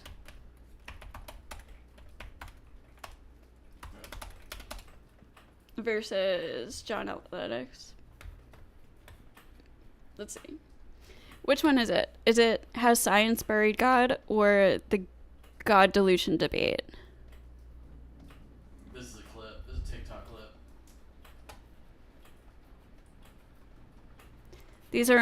This one's only an hour 21 minutes. The other one was like 3 hours long.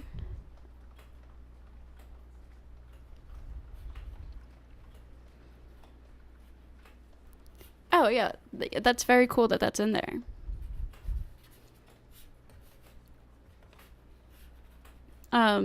So yeah, I think that's interesting if that is a part of Christianity. No, we figured out how to jump rope.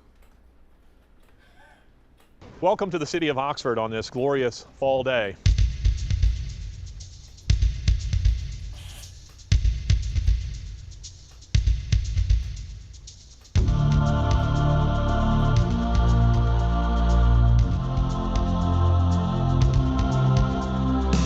Over the centuries, this museum has seen any number of famous discoveries, lectures, and even debates within its hallowed walls.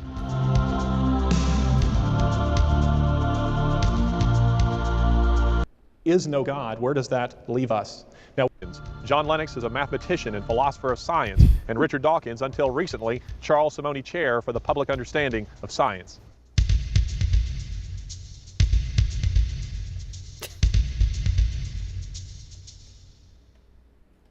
Good evening. Welcome to Oxford University's Museum of Natural History. Tonight features a discussion between Professors Richard Dawkins and John Lennox, both of the University of Oxford. Now, this is not the first time that these two men have met. Indeed, they debated one another last autumn in Birmingham, Alabama. In that encounter, the Wall Street Journal said that they displayed rhetorical skills in the best British tradition. The theme this evening is, Has Science Buried God? Now, there are three topics of conversation. First is the issue of science itself, gaps in faith and evidence and so forth. And then finally, they will move into the topic of morality and purpose. If there is no God, where does that leave us? I took dance lessons my whole life. 50 minutes. And then there will be a Q&A. We will be collecting questions from the seated area right here. And then submitting them to the two men on stage. This will take about 20 minutes or so.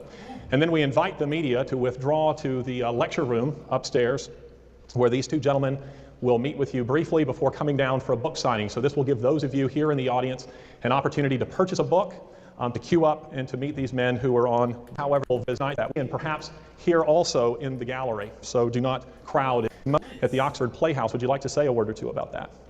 I've been in the Simone Professorship for about 12 years. For the last 10 years, I've had an annual lecture by a distinguished scientist, which I have organized. Oh my God. That is coming to an end this year because I'm giving it myself. This guy sounds like he was freaking conceived and born in and raised in a freaking museum. Like, he just like looks like he's lived in a museum for his entire, he sounds and he looks like he's just meant to be like a museum guy. Myself, no longer distinguished. This is like the guy you see at every museum. It'll be my farewell. It will be the 10th of the Simone lectures, and I hope it'll be a grand gala occasion. Unfortunately, it was sold out about 2 months ago, so I don't know why I'm plugging it really. But Well, that sounds very exciting, and John Lennox, you have been busy preparing a new edition of your book. That's right. The book's called God's Undertaker, Has Science Buried God?, which is in fact the title of our discussion this evening, and I'm trying to respond to comments people have made and to extend it a little bit. It'll come out with Lion Hudson, I hope, in the new year. Well, very good. Well, gentlemen, we will begin here, but first I want to remind you that we have to stay on schedule, and the T-Rex is actually mechanized. So if you get out of bounds, we do have men who will operate that. So we'll begin with Richard. Richard, the question as we begin is, has science buried God? Well, which God? I mean, we could take Einstein's God, which is not really a personal God at all, but which is a sort of poetic metaphor for the mystery, that which we don't understand about the universe.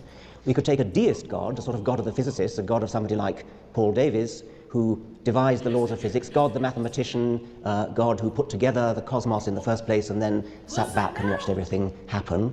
And that would be, the deist God would be one that I think it would be, one could make a reasonably respectable case for that, not a case that I would accept, but I think it is a serious discussion that we could have. Is this third guy kind of God is one of which there are thousands and thousands of varieties, Zeus and Thor and Apollo and Amun-Ra and Yahweh.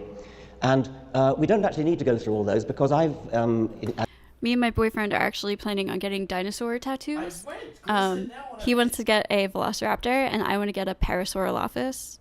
I think that's how you say it, Parasaurolophus. Yeah, the one with the it can like walk on all fours or 2 feet, and it has like the horn. It's a herbivore, and yeah, I love that dinosaur. So I want to get a tattoo of that, and he wants to get a velociraptor. As Larry has said, I've encountered John Lennox before, and I know what the God he believes in, which is the Christian God. So we only have to talk about the Christian God. John Lennox is a scientist who believes that Jesus turned water into wine. A scientist who believes that Jesus somehow influenced all those molecules of H2O and introduced proteins and carbohydrates and tannins and alcohol and turned it into wine. This guy. He believes that Jesus walked on water. I had been accustomed to debating with sophisticated theologians, and I come across John Lennox, who is a scientist who believes in all those things. In particular, he believes that the creator of the universe, the God who devised the laws of physics, the laws of mathematics, the physical constants, who devised the parsecs of space, billions of light years of space, billions of years of time, that this paragon of physical science, this genius of mathematics, couldn't think of a better way to rid the world of sin than to come to this little speck of cosmic dust and have himself tortured and executed so that he could forgive himself. That is profoundly unscientific. Not only is it unscientific, it doesn't do justice to the grandeur of the universe. It's petty and small-minded, and that's the God that John Lennox believes in. Well, Richard, thank you for explaining so clearly, at least in part, what I believe. I'm glad to hear you say that you feel a good case could be made out that there is rationality behind the universe. You said it's not something you personally accept. So you believe that this universe is just a freak accident. There's no mind behind it. And yet... That's what I was saying. That's what I was trying to say when I said, like, beliefs like Ken Ham's is kind of offensive to me because it just seems like it's just like, poof, there it is. Like, everything that it took to get to where we are today is just not appreciated or given credit. Here you are with one of the best minds in the world. So you believe a number of things that I, as a scientist, find very difficult to believe. And we can certainly talk about my specific Christian faith later, but I confess to it absolutely. I think that there is a creator of the universe. He created it, but he's not just a force, he's a person. And we are persons created in his image. And you say that God becoming human and Christ dying on a cross and rising from the dead is petty. I think the exact opposite. It's not petty, because it deals seriously with the fundamental problem that I don't think atheism even Wait, what's the same principle of accident?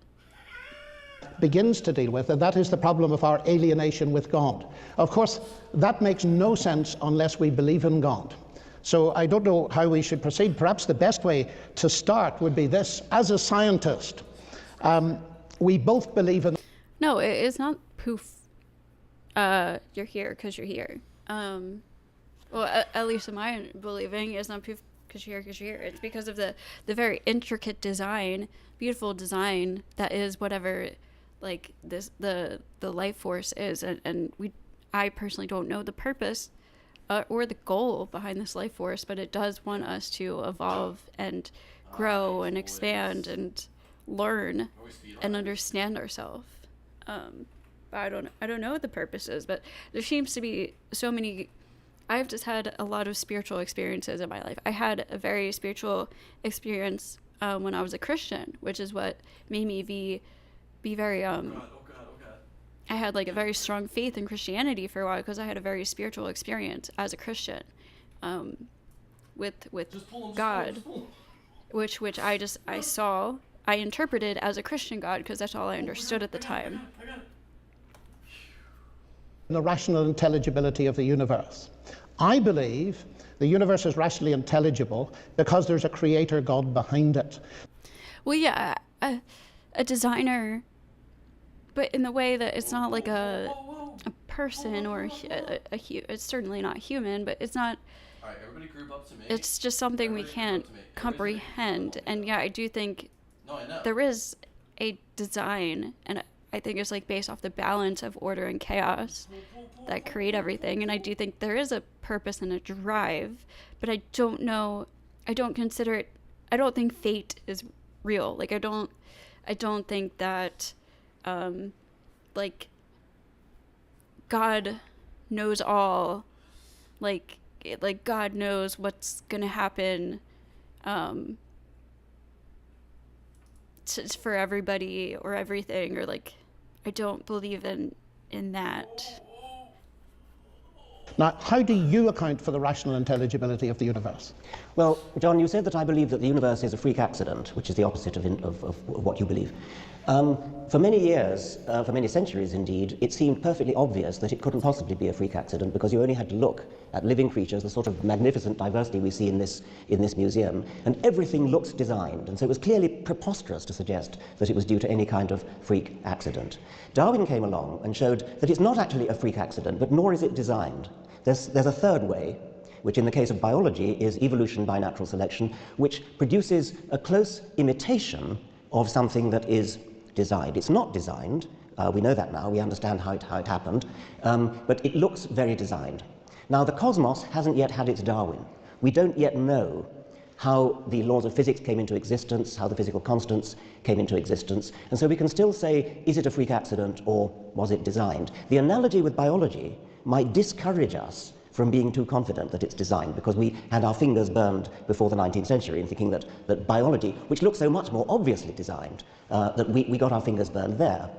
Now, in the case of the cosmos, freak accident or design, the point that I've made over and over again is that even if we don't understand how it came about, it's not helpful to postulate a creator, because the creator is the very kind of thing that needs an explanation.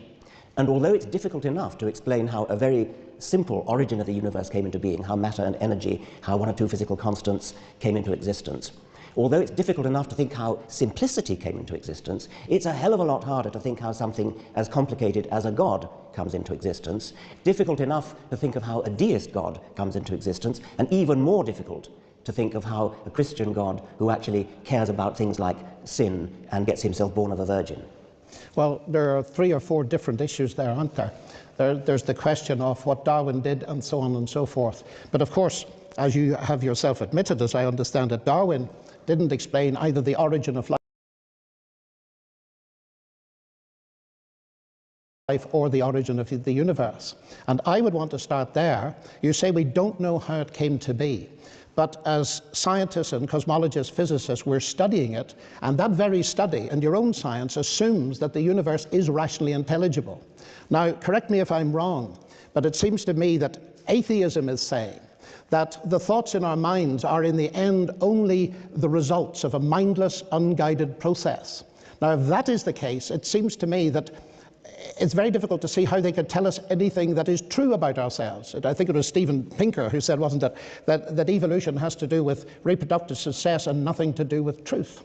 And John Gray, who's also an atheist, I understand, made the point not long ago that the problem with Darwinism, if you take it in its ultra form, it really undermines the notion that we can give any credence to what we think. So it seems to me that your atheism undermines the very rationality that I assume and you assume when we go to study the universe. So that's the first point I would make. Let me answer that. It seems to me a quite absurd thing to say that because we are saying that our minds are produced by brains and brains evolve by evolution, by natural selection, therefore that somehow undermines our ability to understand anything. Why on earth should that be? I mean, natural selection builds brains which are good at surviving, and brains that are good at surviving are brains that are surviving in the world.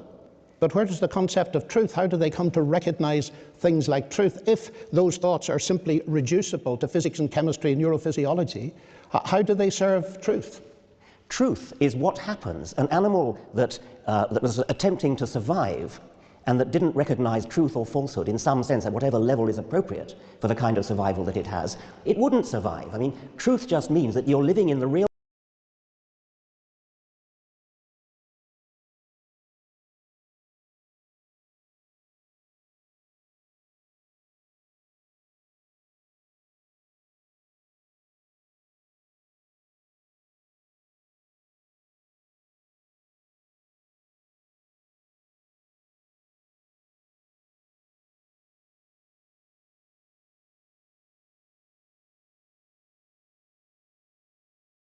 world, and you behave in the real world in such a way. Damn it. Damn it. Fuck. Okay. Yeah, my stream was blocked copyright content blocked twice while I was trying to watch the Bill Nye Ken Ham debate, so I had to switch it. I didn't even know who these two dudes were, so until I started this live stream. So I'll switch the title of the video, but I don't have a thumbnail. Way as things make sense in the real world. When you see a rock in your way, you don't go charging into it. You die if you did that. If you jumped over a cliff, you die. That's truth. It's perfectly obvious that natural selection would favor in any animal a brain that behaves in a way that recognizes truth and acts upon it. Well, I can't resist a little quip, but I notice many of my fellow human beings doing very well through telling lies. I can't for the life of me see. Point. It's a separate point, but I can't see how natural selection would produce this truth. But coming back to that in itself, you say this illusion of design, and of course I find your writing so fascinating because of the metaphors and images you use. I do envy that capacity. And you said somewhere that it's terribly, terribly tempting to believe that it has been designed. But the Darwin has shown us that this design is an illusion. But I've been very interested in the kind of thing that Simon Conway Morris has been saying recently, that if you take the evolutionary pathways, they're navigating through an informational hyperspace with phenomenal precision. And therefore, there is the impression of design at that level. I mean, if this mechanism that you talk about, which doesn't account for the origin of life at all, but let's leave that aside, if it is so phenomenally clever, then it itself is giving evidence that there's a mind behind it. The whole point of Darwinian natural selection is that it works without design, without foresight. But that's an assumption. No, it's not an assumption. That is exactly how it works. Before Darwin came along. No, until today, I had no idea who either of. I never heard of Richard Dawkins or John Lennox. It looked perfectly obvious that even if evolution happened, there must. Someone in chat suggested this debate when while I was struck for the Ken Ham, so I asked for suggestions for a similar debate. Be some guiding force to tell animals or plants how they ought to evolve. Natural selection is a blind force. The things that survive, survive. With hindsight, we can see that the ones that survive are the ones that are good at surviving. They have the genes that make them survive. Simon Conway Morris would not deny that. He's got some kind of, well, actually, I rather share his view of convergent. No, I hate that. I hate that when I'm muted and I'm talking. Wait, so this guy is not Christian? What just happened? Is this guy the non-Christian guy? I think. Evolution, we both of us are perhaps on the extreme end of Darwinians in that we emphasize or are they both Christian? The power of natural selection to home in on particular ends. Particularly, if you look around the museum, you'll see animals, marsupial animals from Australia that uncannily resemble non-marsupial animals. And Simon and I are both extremely keen on that. But that's produced by natural selection, as he would say. Natural selection is a mechanical, blind, automatic force. It's not, I can't say it's not guided, but there's no need for it to be guided. The whole point is that it works without guidance. But it could be guided. Or do you completely shut that out? I mean, why bother when you've got a perfectly good explanation that doesn't involve guidance? I mean, the why point is, you use words like blind and automatic. This watch is blind and automatic, but it's been designed. The words themselves do not shut out that notion. And it seems to me that the impression I'm getting is that what's coming through is that the whole process is so sophisticated, it itself is giving evidence of a rational mind behind it. But am I understanding you right, that you say you deny that because you have an in-principle reason for denying it? That is, everything must, as far as you're concerned, go from the simple to the complex. And therefore, your major argument in the God delusion, if I understand it right, is that God is, by definition, more complex than the thing you're explaining, so he's got to be explained. Is that right? That is a major point that I want to make. But let me go back to what you were saying before about guidance. When you drop a stone, it falls to the ground, and you as a scientist will explain that by gravity. You wouldn't dream of saying, oh, there must be a God pushing it down. That's exactly what you're in effect saying with respect to evolution. Because we understand evolution in just the same kind of level as we, actually rather better level than we are. That is kind of like how I see a lot of like Christians explaining science is just, they kind of just use God as like the explanation for everything that we can't explain ourselves. It seems like that's where God came from, to explain the unexplainable. But now, with modern science, we are starting to be able to explain these things. On that one, you have to, like, write yourself, Nick. Understand gravity. No, and this is a very important point, because I detect in many of your writings that you oppose God and science's explanations. When Newton discovered the law of gravity, he didn't say, marvelous, now I can know how it works, I don't need God. God is an explicator at the level of an agent, not a mechanism. So that we can study mechanisms in biology. The more sophisticated they are, the more that might well point towards an agent.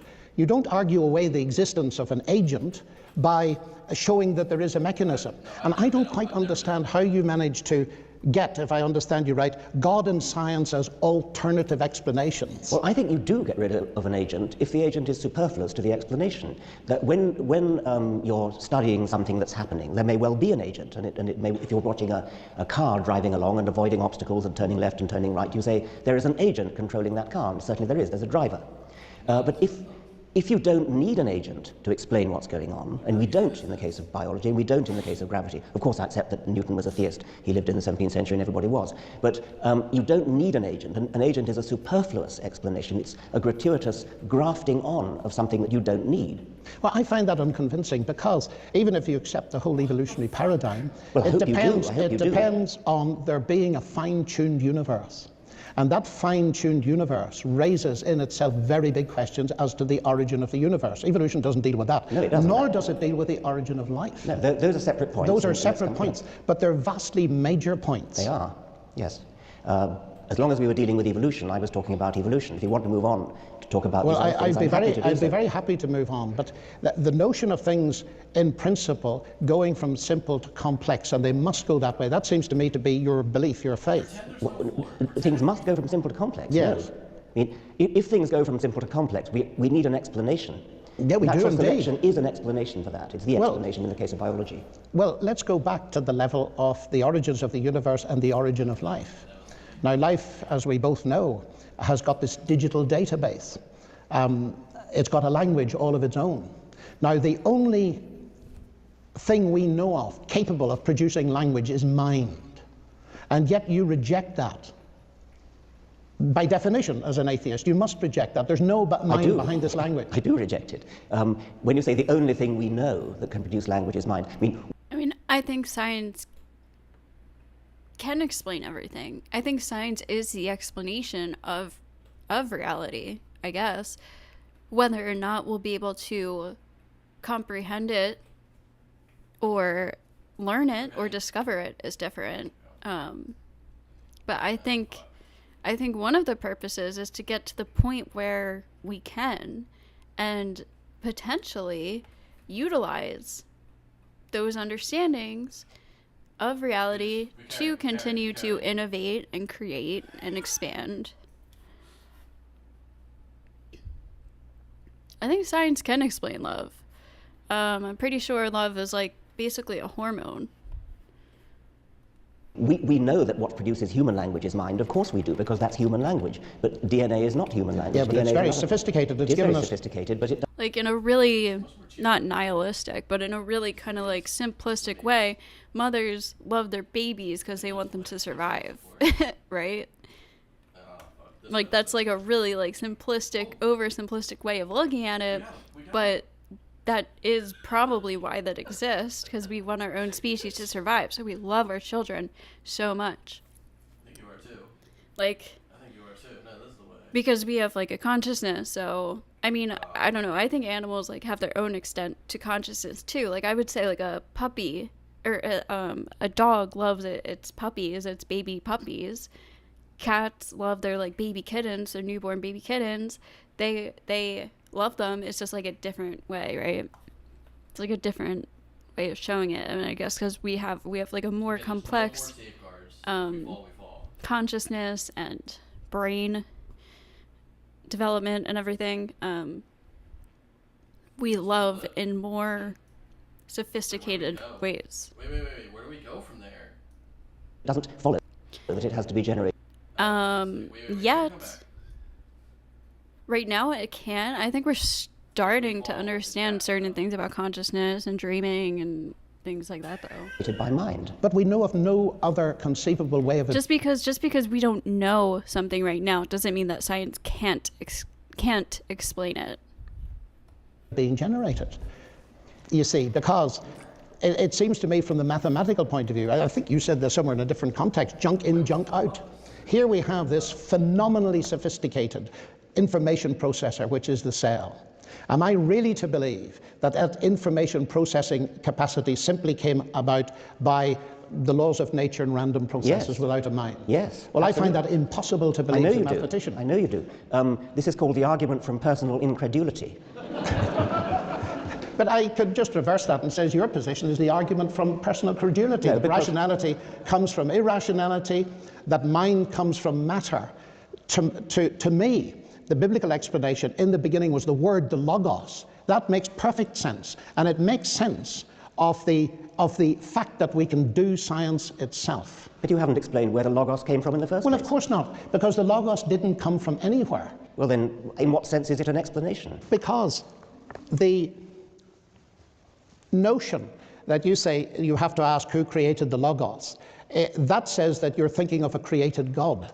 The whole point about the God revealed in the Bible is that he was not created. He is eternal. He is the eternal logos. And I ask myself, as an inference to the best explanation, which makes more sense? That there's an eternal logos and that the universe, its laws, the capacity for mathematical description and so on, that these things are derivative, including the human mind, from the logos. That makes very much more sense to me as a scientist that it's the other way round. When there is no explanation for the existence of the universe, do you just believe the universe is a brute fact?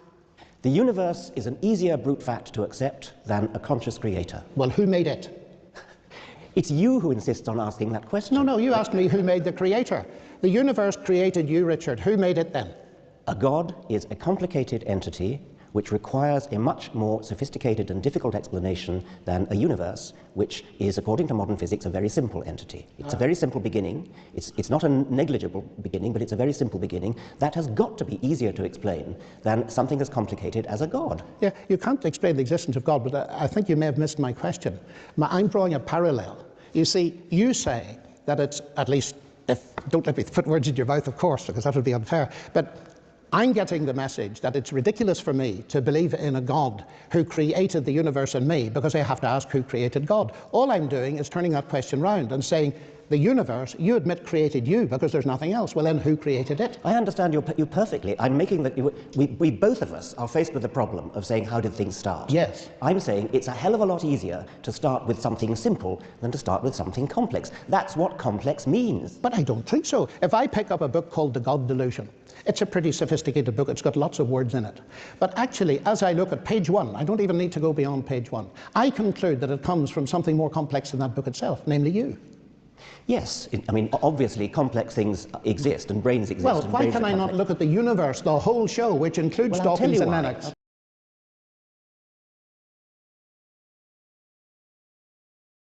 I caught myself.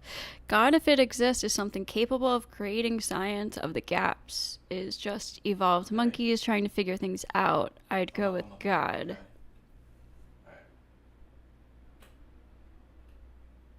Is just evolved monkeys trying to figure things out. It might be a bit reductive. Where we get logic and logistics from, I believe all creatures have consciousness. That's because the logos equally divides itself across creation. This is why we have words like local logistics of consciousness is strictly bound within the nature itself of the logos. You can't explain, Richard, how existence materialized from absolute non-existence. That is the most paradoxical idea I've ever encountered. I don't know if that's what he's arguing. I think he's just saying that the explanation of how everything in existence was created is more complex. Using common sense to get to the gap. Than saying it's a god, right. Or because it's God my or brain something. that produced a book has an explanation in its own right. That explanation is evolution. We go back and back and back to the origin of the universe. That provides an explanation for complex brains, and complex brains produce books and museums and cars and computers. Of course we have complex things that produce other complex things, but science has an explanation for where complex brains come from in terms of simple beginnings. I don't think it has at all. At the level of the origin of life, reading the literature, even the recent literature, the word miracle comes up probably far too often for your liking anyway, that they're just going from, say, the self-organizational properties of low-level. I reduce a mother's love to just survival in a very simplistic way. Sure. Don't touch it. Don't touch it. I mean, not really though. I was just saying, like, Turn this way. you can do that, but I forget why I even brought. I forget the purpose of me bringing that up. I would have to go back in the conversation, but I don't know if that's fair. Molecules that you got in some comparison. kind of primeval situation to the phenomenal self-organizational potentialities of macromolecules. There's just no way you can get there. Well, you're asserting that there's no way. We don't yet know what it is because there's a lot of work yet to be done. Science doesn't yet know everything. There are still gaps. Yeah, but I'm not ruling out the fact that there's a physical side to it and so on. But it seems to me that the fact that the basic description of this ancient language, and it's a very ancient language of DNA, points much more arguably to the existence of a logos, a divine logos who started it, than the notion that it's going to be exhaustively explained in purely naturalistic terms. Because I would still go back to the point I made earlier, although I don't want to harp on it. This extreme reductionism removes from me the very rationality which we use to have the discussion. So that I'm not simply terribly tempted to believe it's all been designed. I believe it's all been designed, but that doesn't, and here's something else that I'd like to bring up in this, that doesn't stop science. I fear sometimes that your dichotomy, either God or science, might put some people off science because they prefer God, and that would be a pity. Well, you're hopping around from one topic to another. But so we could do the origin of life, we could do the idea of miracles, the idea that somehow my approach to science puts people off. But, okay, let's do the last one then. When you feel like it, you will smuggle in magic. You'll smuggle in magic for miracles in the Bible, you'll smuggle in magic for the origin of life. I can't explain the origin of life at the moment. I mean, nobody can, people are working on it. But you believe that it will have a naturalistic solution?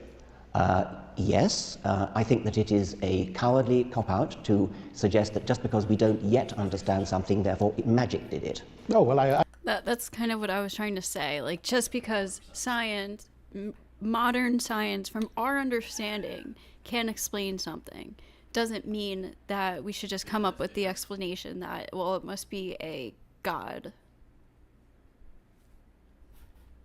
I would agree with that. I mean, the God of the gaps idea. Well, but that's exactly what you're putting forward, the God of the gaps. You're saying, you're pointing to the origin of life, you're pointing to the origin of DNA and saying, oh, well, okay, Darwin's done everything after the origin of life, but he hasn't done the origin of life. No, that's the God of the gaps.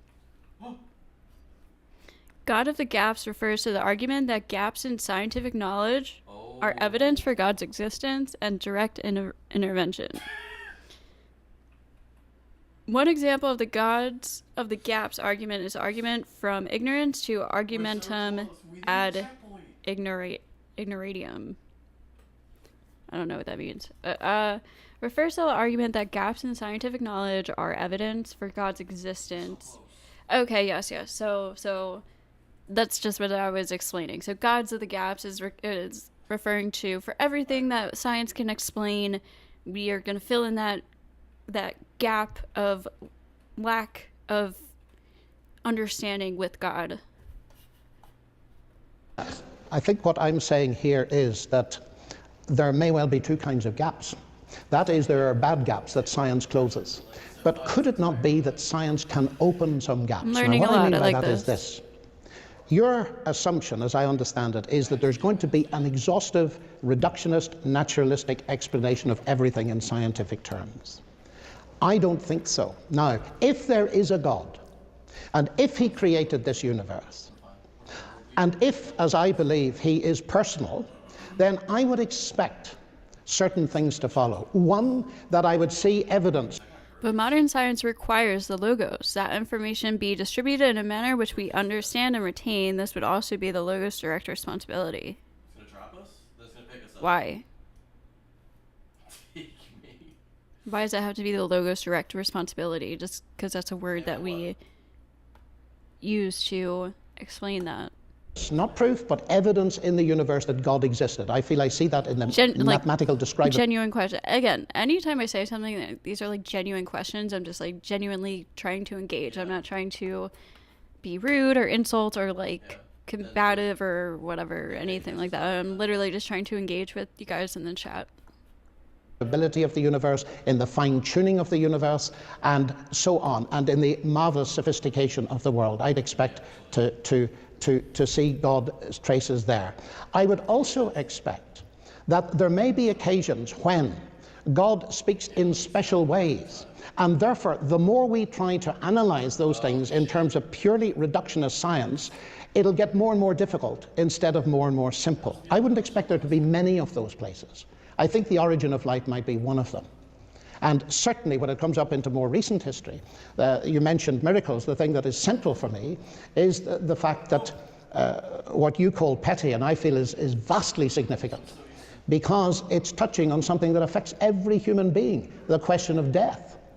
Now, if Jesus really literally rose from the dead as a matter of history, that makes an enormous difference to our view of the world. And so far from being petty, if this is God speaking to us, then I want to take it extremely seriously. Why do you think it's so petty? Well, of course it makes a huge difference if it's true. Yes, exactly. But you've suddenly leapt from sophisticated discussions of the origin of the universe, where one can have a proper discussion about whether some sort of cosmic intelligence could have set forth the laws of physics, and you've suddenly jumped to a man who lived 2,000 years ago, was born of a virgin, rose again from the dead. Well, I only did that because you mentioned it first at the beginning. I think that's petty, by comparison with the grandeur of the universe. I mean, to put my point again, do you really think that the creator of this magnificent edifice of the universe, the expanding universe, the galaxies, he really couldn't think of a better way to get rid of the sins on this one little speck of dust than to have himself tortured? He's the one who's doing the forgiving after all. Couldn't he just have forgiven? Because this is a moral universe, Richard, and just forgiving doesn't make sense. You mean he has to kill himself in order to... He doesn't kill himself. Or get himself killed, tortured. God sends his Son into the world to provide forgiveness and to provide a basis on which he can justly bring forgiveness to me. Now, he has to get himself killed in order to do that. Half a minute. We need to step back from this a little bit, because it's actually a highly relevant topic. In your world, where is justice to be found? Well, justice is a human construct of great importance in... Also, like, do Christians believe in magic? Because in order to, well, I guess for Catholicism, in order to become a saint, you have to perform 3 miracles, right? Are miracles is that considered doing magic? Is that considered doing God's work or something? Do you guys believe in magic? Human affairs, and it's something that most of us have a sense of. Which I think probably can be given some sort of Darwinian explanation, but I don't see where you're taking this. Well, my question is there any ultimate justice? You see, you say this is petty. I'm saying I find myself in a world which is a broken world. I find myself in a world where there's massive injustice, where many people won't get it. We're so privileged, we live in Oxford and so on, we've got enough money to live on, etc., etc. But if there is no God, then there's no ultimate justice. And one of the things that the resurrection transforms for me from pettiness right into center stage is, if this is true, then there's real hope that there'll be a rational evaluation and fair justice at the end of the world. But atheism doesn't give you that. Okay, suppose there is no hope, suppose there is no justice, suppose there's nothing but misery and darkness and bleakness, suppose there is nothing that we would wish for, nothing that we would hope for. Too bad. That doesn't make it true, just because God would make us feel good. Well, of course it doesn't. Well, then why do you bring that argument up? Because I believe that there is evidence that it is true. I don't believe in the resurrection just like that, because faith is based on evidence. I've changed your ground again. What you said before was that there is no hope without God, and it sounded... Well, that's true. Faith is based on personal evidence, right? Like, because I would agree with that. I would agree that I don't even know if I would call it evidence, but personal experience that makes me have faith in what I believe in. It's not the Christian belief, but in just like whatever my interpretation of, the great beyond is or whatever. And I've always had, since I was like a very little girl, I just always asked like these annoying questions my mom would say, like about like weird existence stuff, and she would tell me I was weird, like maybe I'm just crazy, But I would just ask like weird questions because I was trying to understand like where we came from or how we're here, and it would like freak me out like thinking about it sometimes when I was like very little. And these questions have just like always been interesting and intriguing to me. I forget why I brought that up now, but right. It's faith based on like experience, and I believe it's just like a personal interpretation of this thing. I think everybody who has faith is experiencing that same thing, and our interpretation of it, it's almost like faith is like like the version of science for explaining religion. So like, Nick's looking for wings. He's achievement hunting. Does that make sense? So if science is the explanation of reality and life, the reality of life and truth or whatever, it's like religion is a what am I saying? Religion is like the explanation for fuck, I lost it. I lost it. That's absolutely true. Okay. You just admitted it. So I haven't admitted it. I said if that's true, yes. So what? I didn't say it was true. Oh, like faith is the explanation of religion, I guess. Like. But anyway, but therefore the question to be decided then is there a God, and has he revealed himself? And that's where again I think this pettiness needs to be pushed aside, because I can't get to know you as a person. You're not just a scientific object. I could look at you through a telescope or a magnifying glass. I could even dissect you and so on and so forth. But because you are a person, I cannot get to know you unless you're prepared to reveal yourself to me. So the fact that the claim of Christ to be the truth, to be God incarnate, that makes perfect sense to me, because if there is a God who invented this wonderful, marvelous universe with all its science and all the rest, then he has taken the initiative in getting to know us and revealing himself to us. And he's revealed himself to us at the level we can understand. No, I know what faith is, but why we have faith, it's like, it's based on, I mean, I guess it's based on different things for everybody. People have faith for different reasons. And why somebody has faith in a religion is actually what I think matters the most when we're talking about religion. Oh my god. I guess in theology and stuff like that, like faith. Why do you believe what you believe? Is it because you were raised and it's just what you've been told, you never actually thought about it? Or have you had experiences in your life that led you to this place where this is your current belief and faith and understanding in life? Essentially, you know, the questions that religion and faith are supposed to answer for us. Don't keep the chain taut. He's a person. That at least makes sense. So one of the very important questions to ask... Sorry, one last thing. And that is what I think matters the most when we're talking about religion. Not the actual answers. Not the actual answers, but the why. Why do we have these faiths? Not what is it? Who is it? Can you tell me, like... I believe it's this, you believe it's that, you believe this is the history. The question is, why do we have this faith in something higher than us? Really true, or is this simply myth and fantasy? Well, myth and fantasy for me.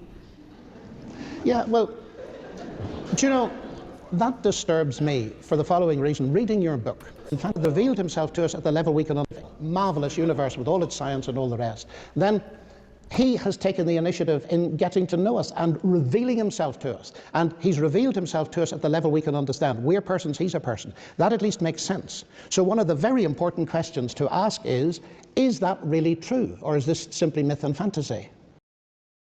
It's not really why we believe what we believe. That's not what I'm saying. I'm not talking about why we believe what we believe. I'm saying why we believe what we believe is the important question. So, like, the fact that we all are having some kind of, like, spiritual or, like... All at once. We gotta do this experiences and stuff, even though they come to us in different ways. They present it presents itself to us in different manners, in different ways. And then we use different terms to describe it, like Islam or Christian or Catholicism or whatever. That's how we interpret it to, it's like a language. It's like to make it real. Numbers, language. It's like our religions that we create are like our way of understanding the beyond, the universe, creation, all that. Well, myth and fantasy for me. Yeah, well, do you know, that disturbs me for the following reason. Reading your book, The God Delusion, you say that it's under scholarly dispute among historians that Jesus actually existed. Now, I checked with the ancient historians. That is not so. And it disturbed me. History is not natural science. But what I don't understand is this, why you would write something like that. I don't think it's a very important question whether Jesus existed. There are some historians, most historians think he did, some They historians certainly don't. do. I couldn't find an ancient historian that didn't. Well, there are one or two, but I don't really care, actually, because precisely because it's petty. If you could possibly persuade me that there was some kind of creative force in the universe, there was some kind of physical, mathematical genius who created everything. The expanding universe, devised quantum theory, relativity, and all that. You could possibly persuade me of that. But that is radically and fundamentally incompatible with the sort of God who cares about sin, the sort of God who cares about what you do with your genitals, the sort of God who is interested, who has the slightest interest in your private thoughts and wickednesses and things like that. Surely you can see that a God who's grand enough to make the universe is not going to give a tuppenny cuss about what you're thinking about and your sins and things like that. So you think that morality is not important? Of course I don't think morality is not important. I'm well, a human being. Sounds like you're saying it isn't important. I'm a human being, and I live in a society of human beings, and within a society of human beings, morality is of course important. But we are one of billions of planets on a huge scale, and a cosmic God who bothers about this kind of human scale is not the kind of God that is compatible with a scientific view of the universe. It's a medieval view. But do you think that size... I agree 100% with that. I 100% agree. I think if God is the creator of us and the universe and all these amazing things like love and, family and just all the beauties and joys and pains of life, whatever, then... We'll keep pushing each other. Wait, the chain! Billions of planets on a huge scale. And oh yeah, so then why would he care about small little things like I don't know, like what's a silly what was one of the 10 commandments, like saying a certain word or something or yeah, like I don't know. A cosmic God who bothers... I just think there's like a lot of petty beliefs that in a lot of like mainstream religions that God just would not care about. About this kind of human scale is not the kind of God that is compatible with a scientific view of the universe. It's a medieval view. But do you think that size is the measure of importance? Incidentally, on a logarithmic scale, you're about halfway between the atom and the universe. So if God thinks in terms of logarithms, your point falls, I think. I mean, this is in a sense an emotional argument we've come into now. And I don't think so at all. I want to if I were going to respect a God, it would be the kind of God the sort of God that Carl Sagan might have worshipped, not the sort of medieval God who fusses about sin, the obsession with sin and righteousness and sort of, I keep coming back to this word petty, and I stand by it. Well, it's an image of God that I find strange in a way. I gather from the BBC today that you're promoting some advert on London buses, which is going to say something like, there probably is no God, so don't worry and enjoy your life. Now, I was very interested. Because if God created the universe, it's reasonable to believe that God would have created for a purpose, and God, if it is holy, would care about evil. But you understand that what you're saying is evil doesn't actually bring about real evils in life. Like, you just believe it's evil because your religion tells you to. Than that. Why don't worry? Do you associate Like, do you have any other reason to say that, and I'm serious, I really want to know, is there any other reason why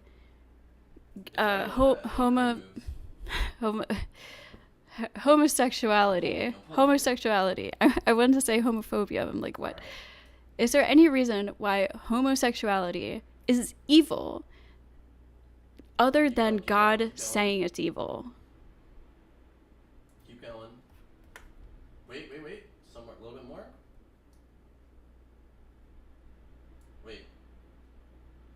Like, I can say that pedophilia is evil because it causes seriously damaging lifelong effects, and it causes pain and suffering, and it overpowers somebody's will who doesn't know better because they're a freaking child, right? Like, we can understand why pedophilia is evil, like, other than just God saying it's evil.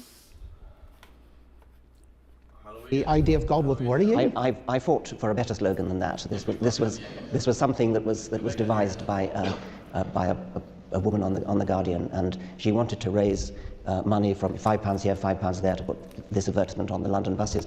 I offered to match donations, and I said I'd rather change the slogan to not from there probably is no God to there almost certainly is no God, and I didn't want to say don't worry and enjoy your life. I wanted to say something like live your life to the full, but it was too late to change it, and I'm since the money has been raised in the first day. Something like £23,000 already been raised, and she was only hoping for 5,500. I'm going to get some say in what the next slogan is, and it's not going to say what the present one does. But from where I sit, you see, the thing that my relationship with God is the very thing that stops the worry and gives me the fullness of life. And we're back to the pettiness, because if God is real and has revealed himself, then it's through a relationship with him that we really can enjoy a full life, science included. I find that so unconvincing. Yeah. I think there's something wonderful about standing up and facing up to a universe where we are increasing our understanding, and we throw away childhood obsessions, we throw away the sort of imaginary friend that comforts us when we're children, and we feel the need for some kind of parent figure to turn to. I think when we grow up, we need to cast that aside and stand up tall in the universe, and it's cold, and we're not going to last for it. We're going to die, and we face up to that. And I think that's a nobler way of getting through life than to pin your hopes on childhood illusions. But that all rests on the assumption that there's no God and their childhood delusions. Yes, well, we have. But I could invert that. That's a typical Freudian explanation. Yeah. But one's atheism could be exactly that. Yeah. A flight away from the reality that there is a God. So we're back to the question, inevitably. We need the evidence. We need the evidence. And what I'm suggesting to you is that we do have evidence. We have it in science, part of God's revelation. And I believe this building was probably dedicated to the glory of God. No, it wasn't actually. Wasn't it? No. Oh, right. Okay. Rather the reverse. Well, Oxford University, yes. where we that's going back a few centuries. Yes. There. The Lord is my light and my illumination is the base of it. And there was that wholeness of life. And it seems to me that by truncating everything and putting it into the science basket, so to speak, that I get the impression that you're not taking history really seriously. Otherwise, you'd interact with it. And I'm trying to get to the basis of why that is so, because you regard what Jesus has done and who he is as petty. And I find the contrast between standing... That's kind of an interesting argument, is you're not taking history seriously. If there have been... I don't know, I wonder what history he's talking about. That's an interesting argument. Is he talking about history that's happened in the Bible, though? Because that's not the same account for everybody, right? Being tall in a silent and cold universe, with no hope, believing that your moral sense must ultimately be illusion. You're crying for justice because most people will never get it, because death ends everything. The contrast between that and enjoying the friendship, the personal friendship of God, and knowing that ultimate justice will be done, is immense. Well, of course it is. The nature of evil? What is the nature of evil?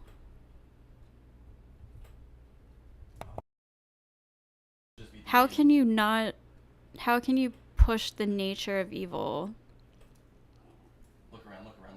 without doing evil?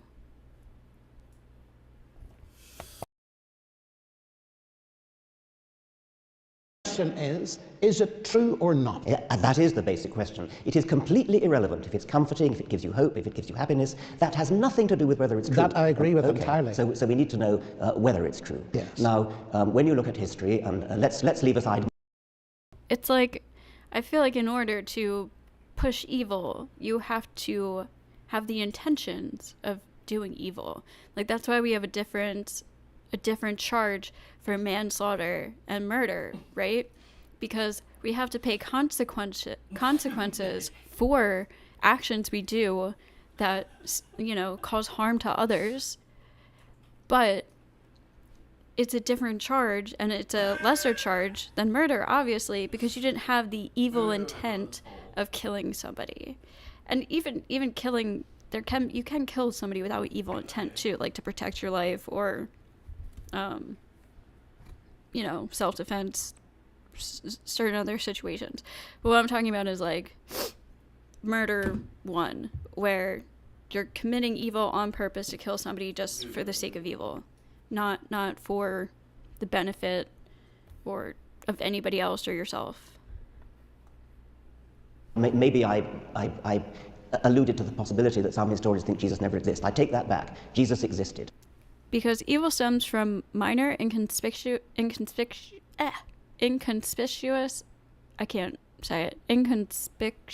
actions that, I know what the word is, I just can't say it, I'm dumb.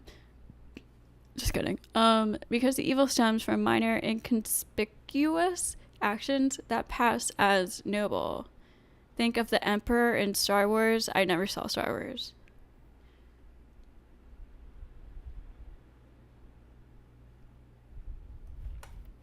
I think people can do things that are wrong or bad by accident and make mistakes. They might have made a bad judgment call or the wrong decision. I don't know if that's evil. I think evil has to have the intent of being evil. That's what I think of evil. It's when you're like doing something for the sake of being evil. If you do something that ends up causing pain or harm or damage, you probably made a mistake or a judgment call, a bad judgment call, and you can either apologize for it or realize you did wrong and learn. Like, I think that's different from evil.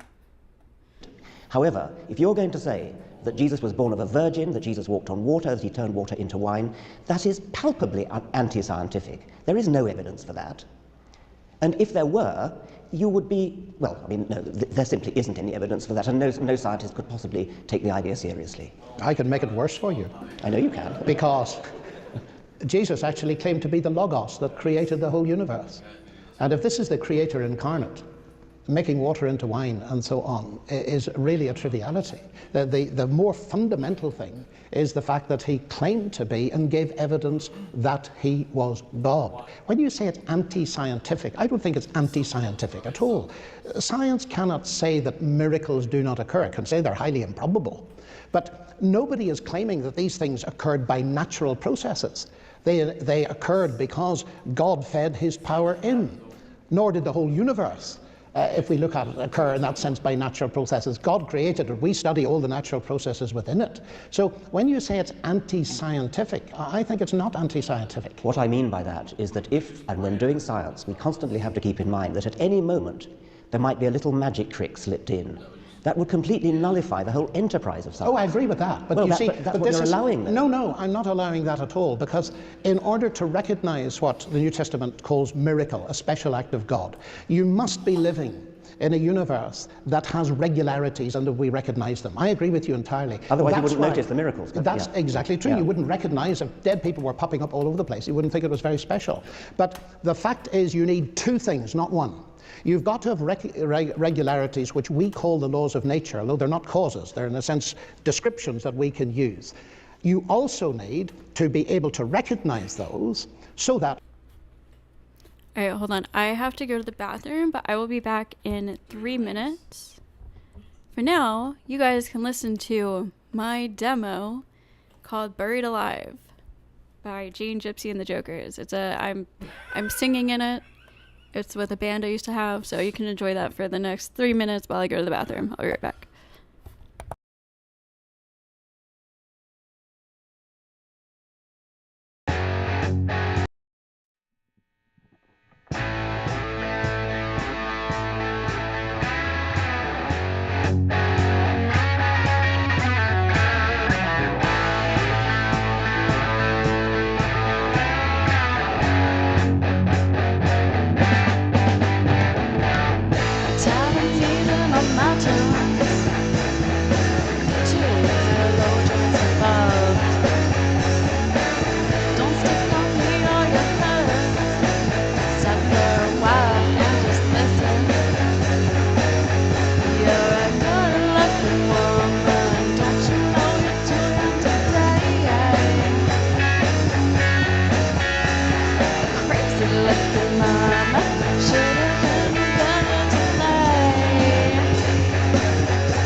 Okay.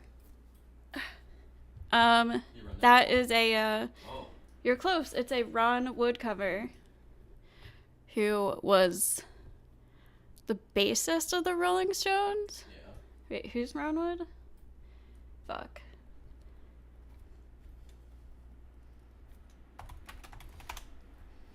Damn, I should have been marking funny points. Yeah, he was in the Rolling Stones.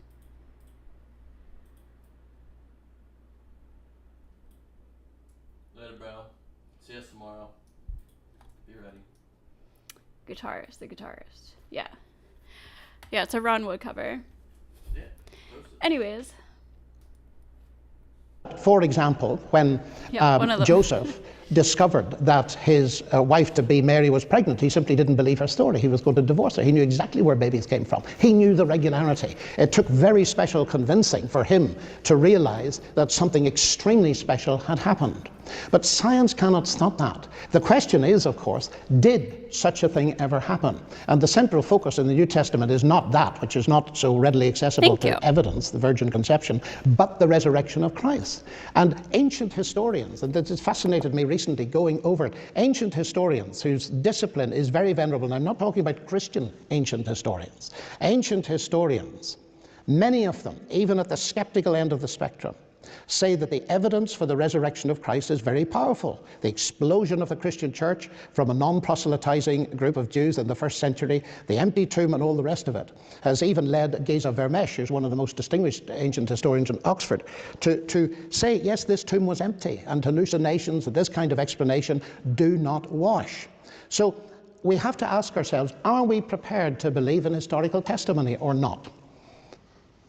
Well, you must talk to different historians than the ones I talk to, but in any case, I still come back to the point that you cannot do science if at any time you remember that famous cartoon of you. Oh, I do. And therefore a miracle happens in the middle of the equation. Yes. I mean, that is deeply against the spirit of science, and I don't think I could do science if I thought that at any time something like the resurrection, something like the virgin birth was going to be smuggled in by a godly caprice. Let me stop you right there, gentlemen. We need now to move on to the last topic, and we haven't left ourselves a great deal of time here, and that's the issue of meaning, human life, and meaning and purpose and morality. You've kind of touched on morality just a bit, but it was only briefly. So let's move the conversation there, and then we'll have our Q&A.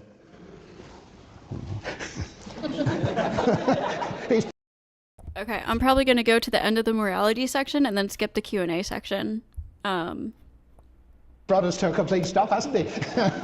The T-Rex is warming up. Yes. Well, we have talked a bit about we have morality. talked a bit about meaning too, haven't we, really?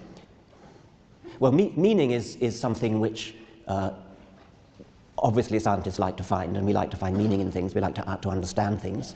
And as I said before, brains are selected to be functional, to work well in the real world.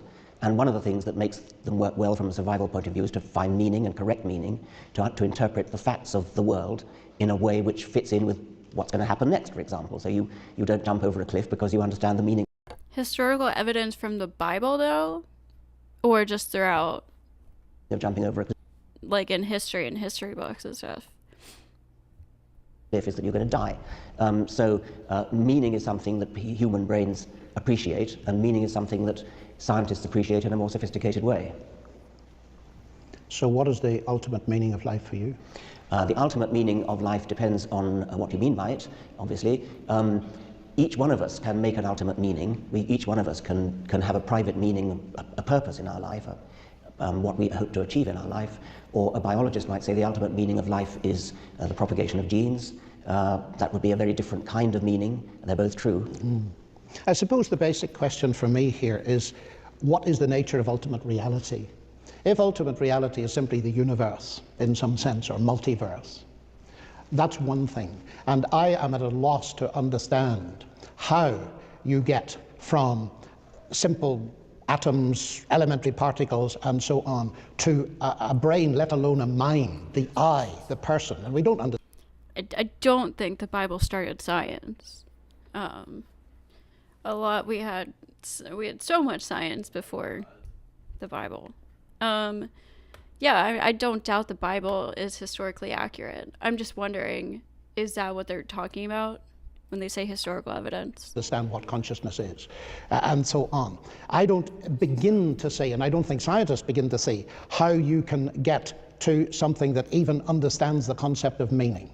But I can understand it if behind the universe, the ultimate reality is not impersonal matter and energy that somehow has produced all this stuff bottom up. I can understand it if it's top down, as well as partly bottom up, and that is that there is a God who is personal, who is good, who is the source of life and meaning, and who reaches out to me as a person, and who, in fact, far from stopping me doing science, encourages the development of the mind that he has given me.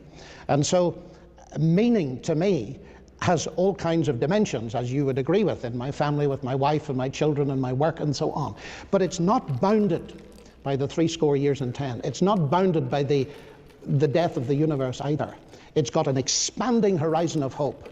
And that, to me, is the only thing that is worthy of the God that created this vast cosmos, that our lives are not going to be extinguished just like that.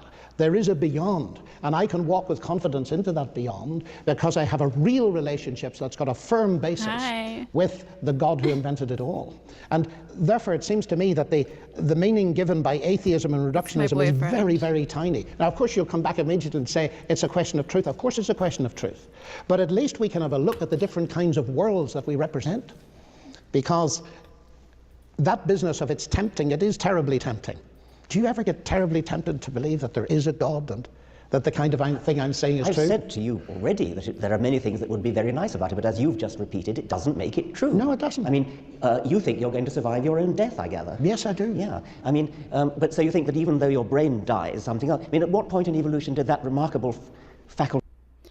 He says that the rise of literal interpretation of the Bible and early modern scientists' use of the Bible narratives were vital for the development of Western science.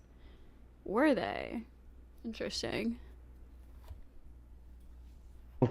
Emerge? I haven't a notion. It's part of the God has created human beings in his image. What on earth does that mean? In his image? Do you think he looks like us? No, that we have personality. That it's an anthropomorphism.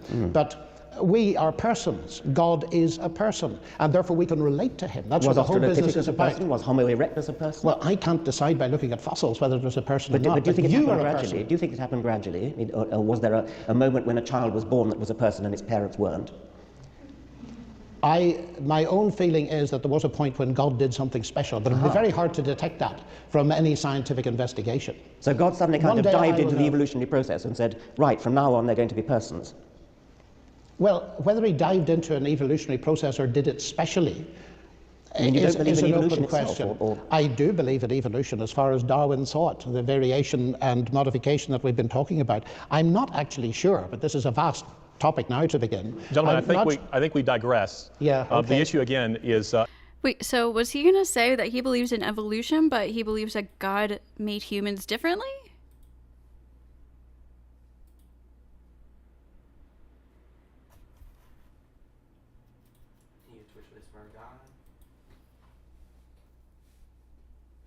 The worldview that a biblical worldview was important for the development of modern science. He says the rise of literal interpretation of the Bible, early modern studies. Oh, I just read that.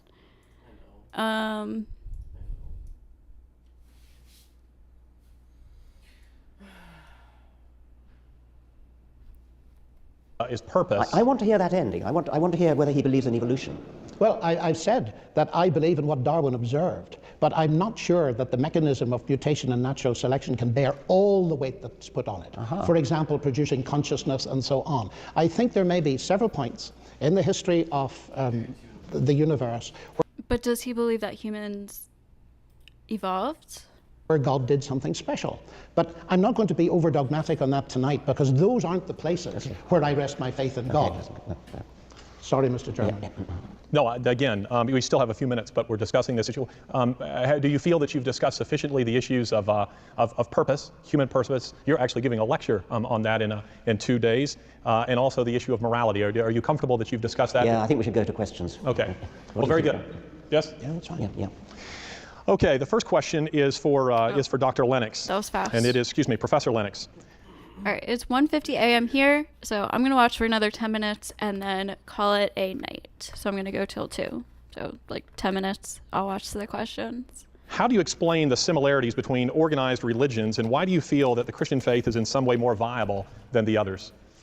That's a question for me? Yes, indeed. How do I explain the similarities between organized religions? I think that when we look around the world, there are various aspects to any given religion, and one of the very important ones is the moral aspect. And as has been pointed out by many people, if you look around the world, you find a common moral pool. In fact, you mentioned this in your book, a common moral pool that people of all faiths or none will respond very similarly to the same kind of moral questions. Now, to me, the explanation for that is the one I've just given, that each person is a moral being made in the image of God. And therefore, as I look around the world, I would expect, whether people believe in God or not, that they have a roughly similar morality. So there are similarities at that level. But then you will get very big differences when it comes particularly to the question of the basis for a relationship with God.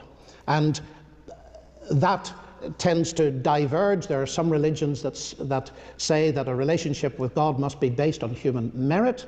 And as many probably know, Christianity says the exact opposite, that the relationship with God comes through trusting Christ because of what he did through his cross and resurrection, and is not merit but is a gift. I don't know whether you want me to expand further on that, but that's you've got a bit of time. Both of you do.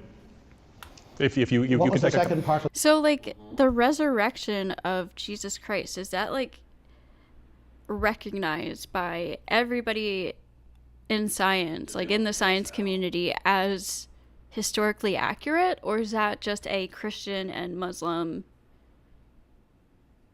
I don't know if Jewish people, and Jewish people, is that just an Abrahamic belief, essentially? To the question again. What's so special about Christianity? Yes, what distinguishes Christianity? Why do you feel that the Christian faith is in some way more viable than the other religions? I see. Well, I think for me the question is, very aware of Richard sitting here to my right, is whether it's true or not. And Christ claimed to be the way, the truth, and the life, and either that's absurd nonsense or else it's true. Now, I'm convinced it is true. Why is it true? Well, if we take the three great monotheistic religions and their attitude to Christ, we'll find that one of them believes that he died and didn't rise, the other believes that he didn't die, and Christianity believes that he both died and rose again. Now, that's something that I feel that we can access by history. The second point is this, and it's probably the most important point. It's that it seems to me in a way that Christianity is not competing with other religions. Let me try and explain that. Because as I understand the New Testament, what Christ offers me is something that no other religion offers me. Many religions offer me a path, a moral path to follow, which may be excellent. But what Christianity offers me is a radical diagnosis, which some people react against. The fact that I find myself disjointed, I find myself, I don't even keep my own standards and so on. And I find also that the relationship with God has been broken. And there is need for repair, there's need for forgiveness. Now, in Christ, in his death and resurrection, I find that there's an adequate basis for forgiveness so that I can be certain of my relationship with God and know it. Now, I don't find that anywhere else. I find wonderful morality and all the rest of it. And I think it's very important that we respect people of other faiths. But if you ask me what makes the difference, that's the central one. There are many others. Okay, to Professor Dawkins. Do you think that there is no purpose in religion? No purpose in religion? Well, as I said before, individuals have purposes, and many individuals have purposes that are deeply shot through, sometimes literally, with religion. There are people in the world, very large numbers of people, whose entire life is guided by religion. Everything they do is guided by religion. So the answer, of course, is yes, there are purposes in religion. I think that it is a tragedy that people waste their lives devoting it to such fanciful, imaginary purposes, but I can't deny that they do. Over to Professor Lennox. If we accept that an omnipotent designer is responsible for our existence, then how do you explain the deficiencies in our design? Well, of course, the question assumes that there are deficiencies. All design involves compromise with all kinds of different constraints and so on and so forth. So I think before I rush to say there are deficiencies in our design, I would need to know what the ultimate purpose of the designer was and all the rest of it. So it's very difficult to respond to that. I believe myself that the ultimate designer is God, but I also believe we live in a damaged universe, and so we see around us, alas, all kinds of things that are a result of, well, human evil as a result of the disjointedness of creation and so on and so forth. But that would lead us into a very much deeper question of the problem of moral evil and pain. To Professor Dawkins, how do you explain the origin of the laws of physics? I do not know the origin of the laws of physics, as I've said again and again. What I do know is that whatever they are, and I've said this again and again, whatever they are, it certainly doesn't help to propose that they were designed by a conscious intelligence, because that simply makes a bigger question than you've solved. Now, the laws of physics, but to break that down a little more, it has been suggested that the laws of physics are extremely fine-tuned, and that if they were any different, the universe as we know it wouldn't exist, stars wouldn't exist, chemistry wouldn't exist, biology wouldn't exist, and we wouldn't exist. And theists are tempted to say, therefore, the laws of physics must have been designed in such a way that they are exactly fine-tuned to bring us into existence. Once again, that is a non-explanation, because it leaves open the explanation for the designer. There are many physicists who... Well, it's also like, it can only... Another thing could be like, it could only exist this way because otherwise it wouldn't exist, right? I was just gonna say that. So, but if it's just like the,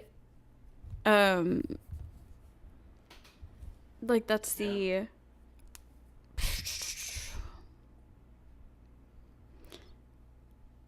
oh my god, I just lost my train of thought.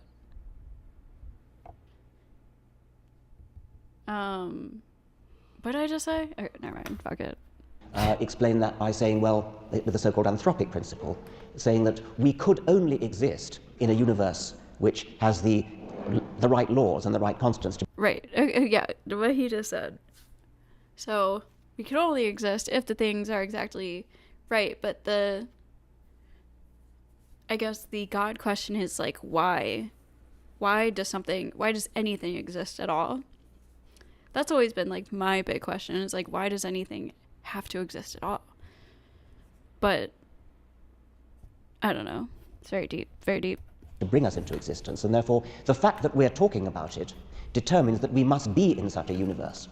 That's the anthropic principle. There are versions of it which make it a bit more plausible. For example, the multiverse theory, that there are lots of different universes, that we live in a kind of bubbling foam of universes, and each bubble in the foam has a different set of laws of physics. The vast majority of those laws of physics are not conducive to giving rise to us. A tiny minority are conducive to giving rise to advanced life forms. And once again, the anthropic principle comes in. We could only exist, we could only be in one of those bubbles that has the necessary laws of physics to bring us into existence. And therefore, obviously, since we do exist, since we're talking about it, we must be in such a universe. I haven't answered the question, but what I hope I have done is to show that whatever else the answer is, it cannot be God. Hey, gentlemen, now what I would like to do, I want to give you ample time for your closing remarks. And so we will begin with Professor Lennox. You may take 5 minutes, no more than 5 minutes, and then we will conclude with Professor Dawkins. He will have the last word.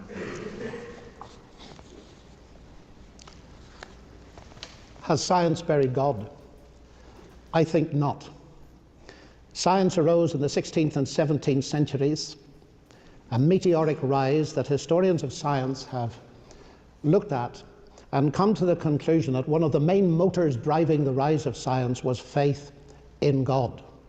So far from belief in God being a science stopper, it was the thing that caused science to rise in the first place, understandably so, because people had a basis for believing that the universe was rationally accessible, and so they could do their science, which is apparently one of the reasons given by Needham, the famous sinologist in Oxford, when he looked at China and asked the question, why did science not develop in this way in China? And in the end, although he was a Marxist, he came to the conclusion that it was because of the Christian background.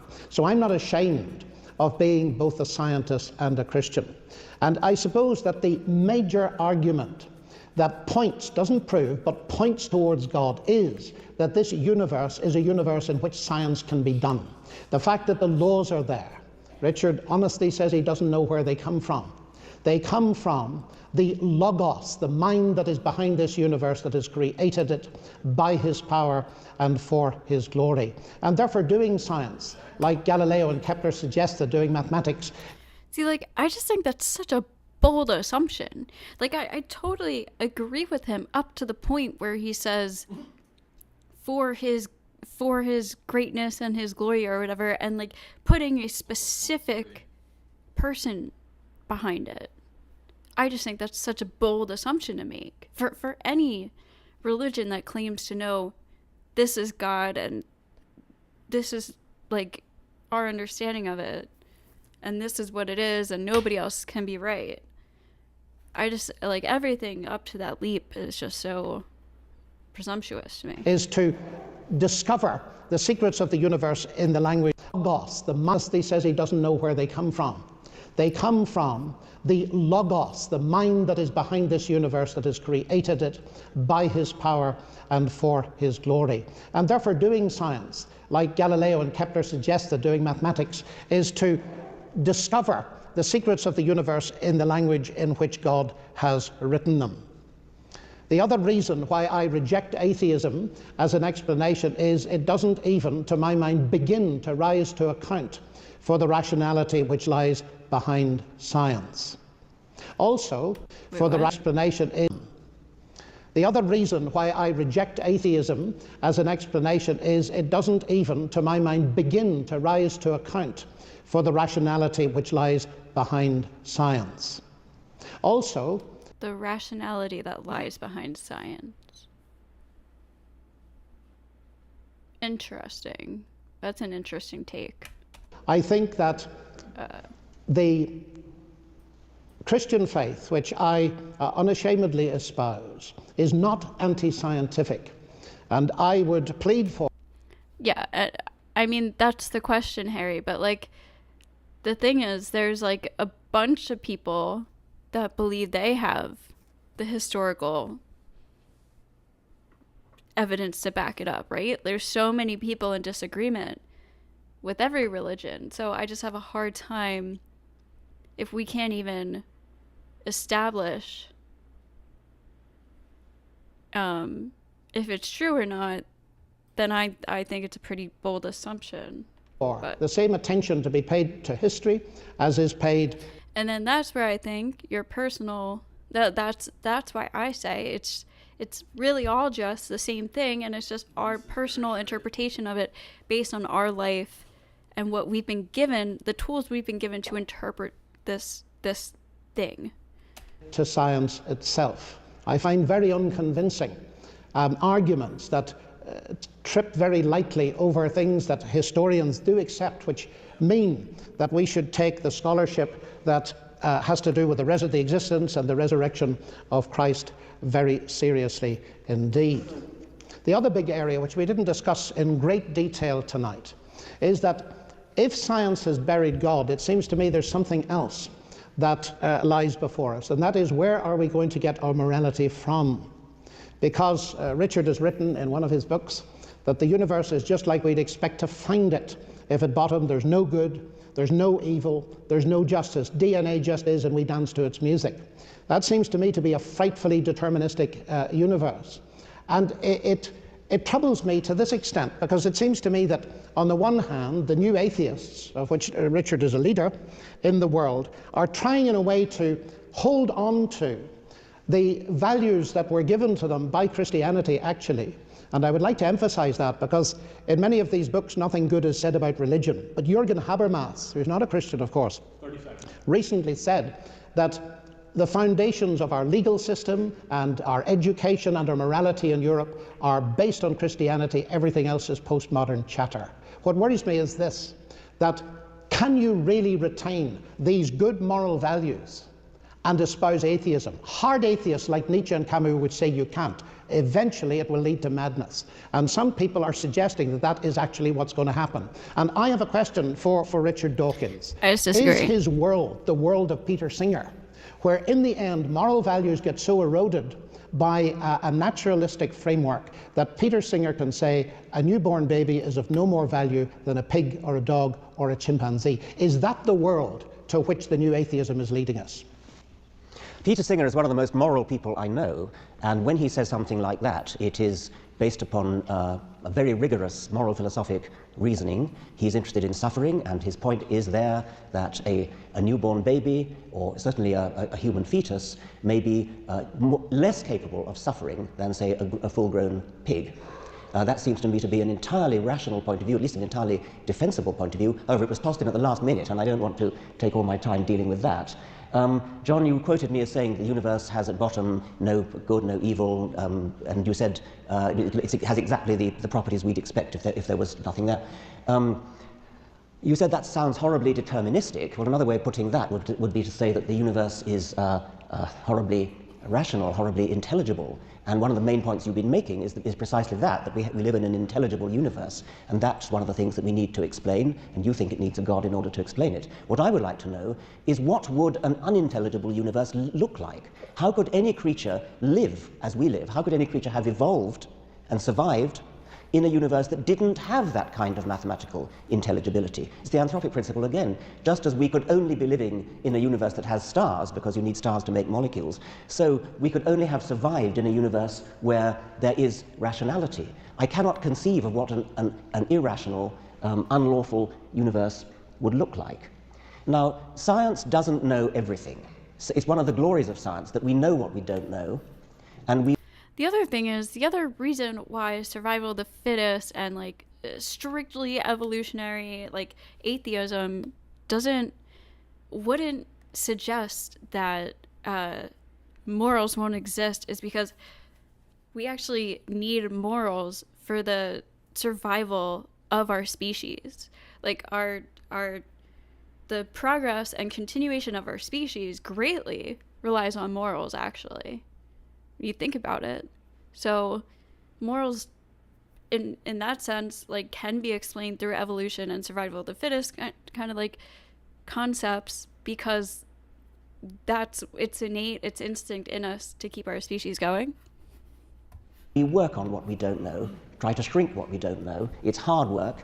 We don't cop out by saying, oh, well, if you come to a difficult problem, magic must have done it, or God must have done it. No, we don't say that. We say, right, that's a problem to be solved. It may not be solved this century, it may be solved in the following century, or the one after that. But we don't just lie down and give up and say, oh, well, it must be magic because we don't yet understand it. I would hold up Darwin as a model for the whole of science, because before Darwin came along, the whole of life, the complexity of life, the beauty of life, the elegance of life, the apparent design of life looked like magic. And everybody thought it was magic. Everybody thought that God did it. It's so complicated, it's so elegant. Now, that was the really big problem. That was a far bigger problem than the problem of the origin of life, than the problem of the origin of the cosmos. Darwin solved that problem. All scientists now know that. Darwin solved that problem, and in so doing, he provided us with a sort of parable that don't even think about giving up, because if ever there was a time to have given up, it was in the case of biology, because biology really was a difficult problem, a hard problem. Darwin solved it. Now we have one or two other problems remaining, like the origin of life, like the origin of the cosmos, the origin of the laws of physics. No doubt that there are physicists here who can point to yet other ones.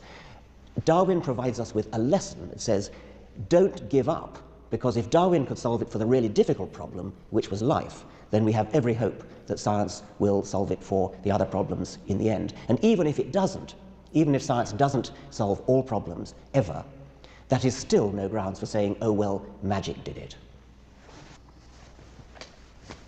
Agree. Well, gentlemen, thank you so very much for providing us with a very elegant model.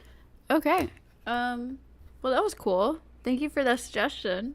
I believe that came from Harry. Sorry for the trouble with the Bill Nye debate. I fucking love that debate. And it looks like I probably won't be able to be watching the Bill Nye's walkthrough Ken Ham's museum either, because it comes from the same channel, Answers of Genesis or Answers to Genesis or something. I'm pretty sure it's like Ken Ham's his church's channel. So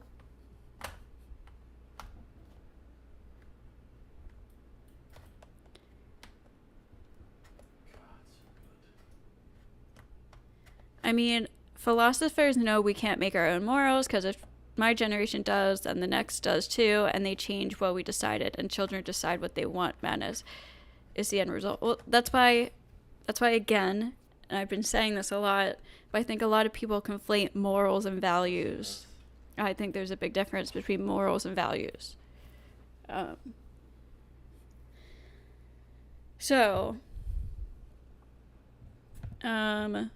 Yeah, so tomorrow I am going to I'm going to stay on the same kind of topic, because I'm liking this theology, philosophy kind of thing right now. So I'm going to find a different video to watch tomorrow. That's not the Bill Nye video, but it will be related. And thank you all for being here and watching, and like the video if you haven't. And I'll see you guys next time.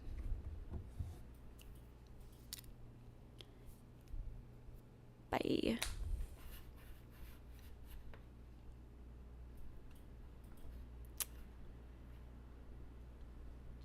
I am learning. I have learned.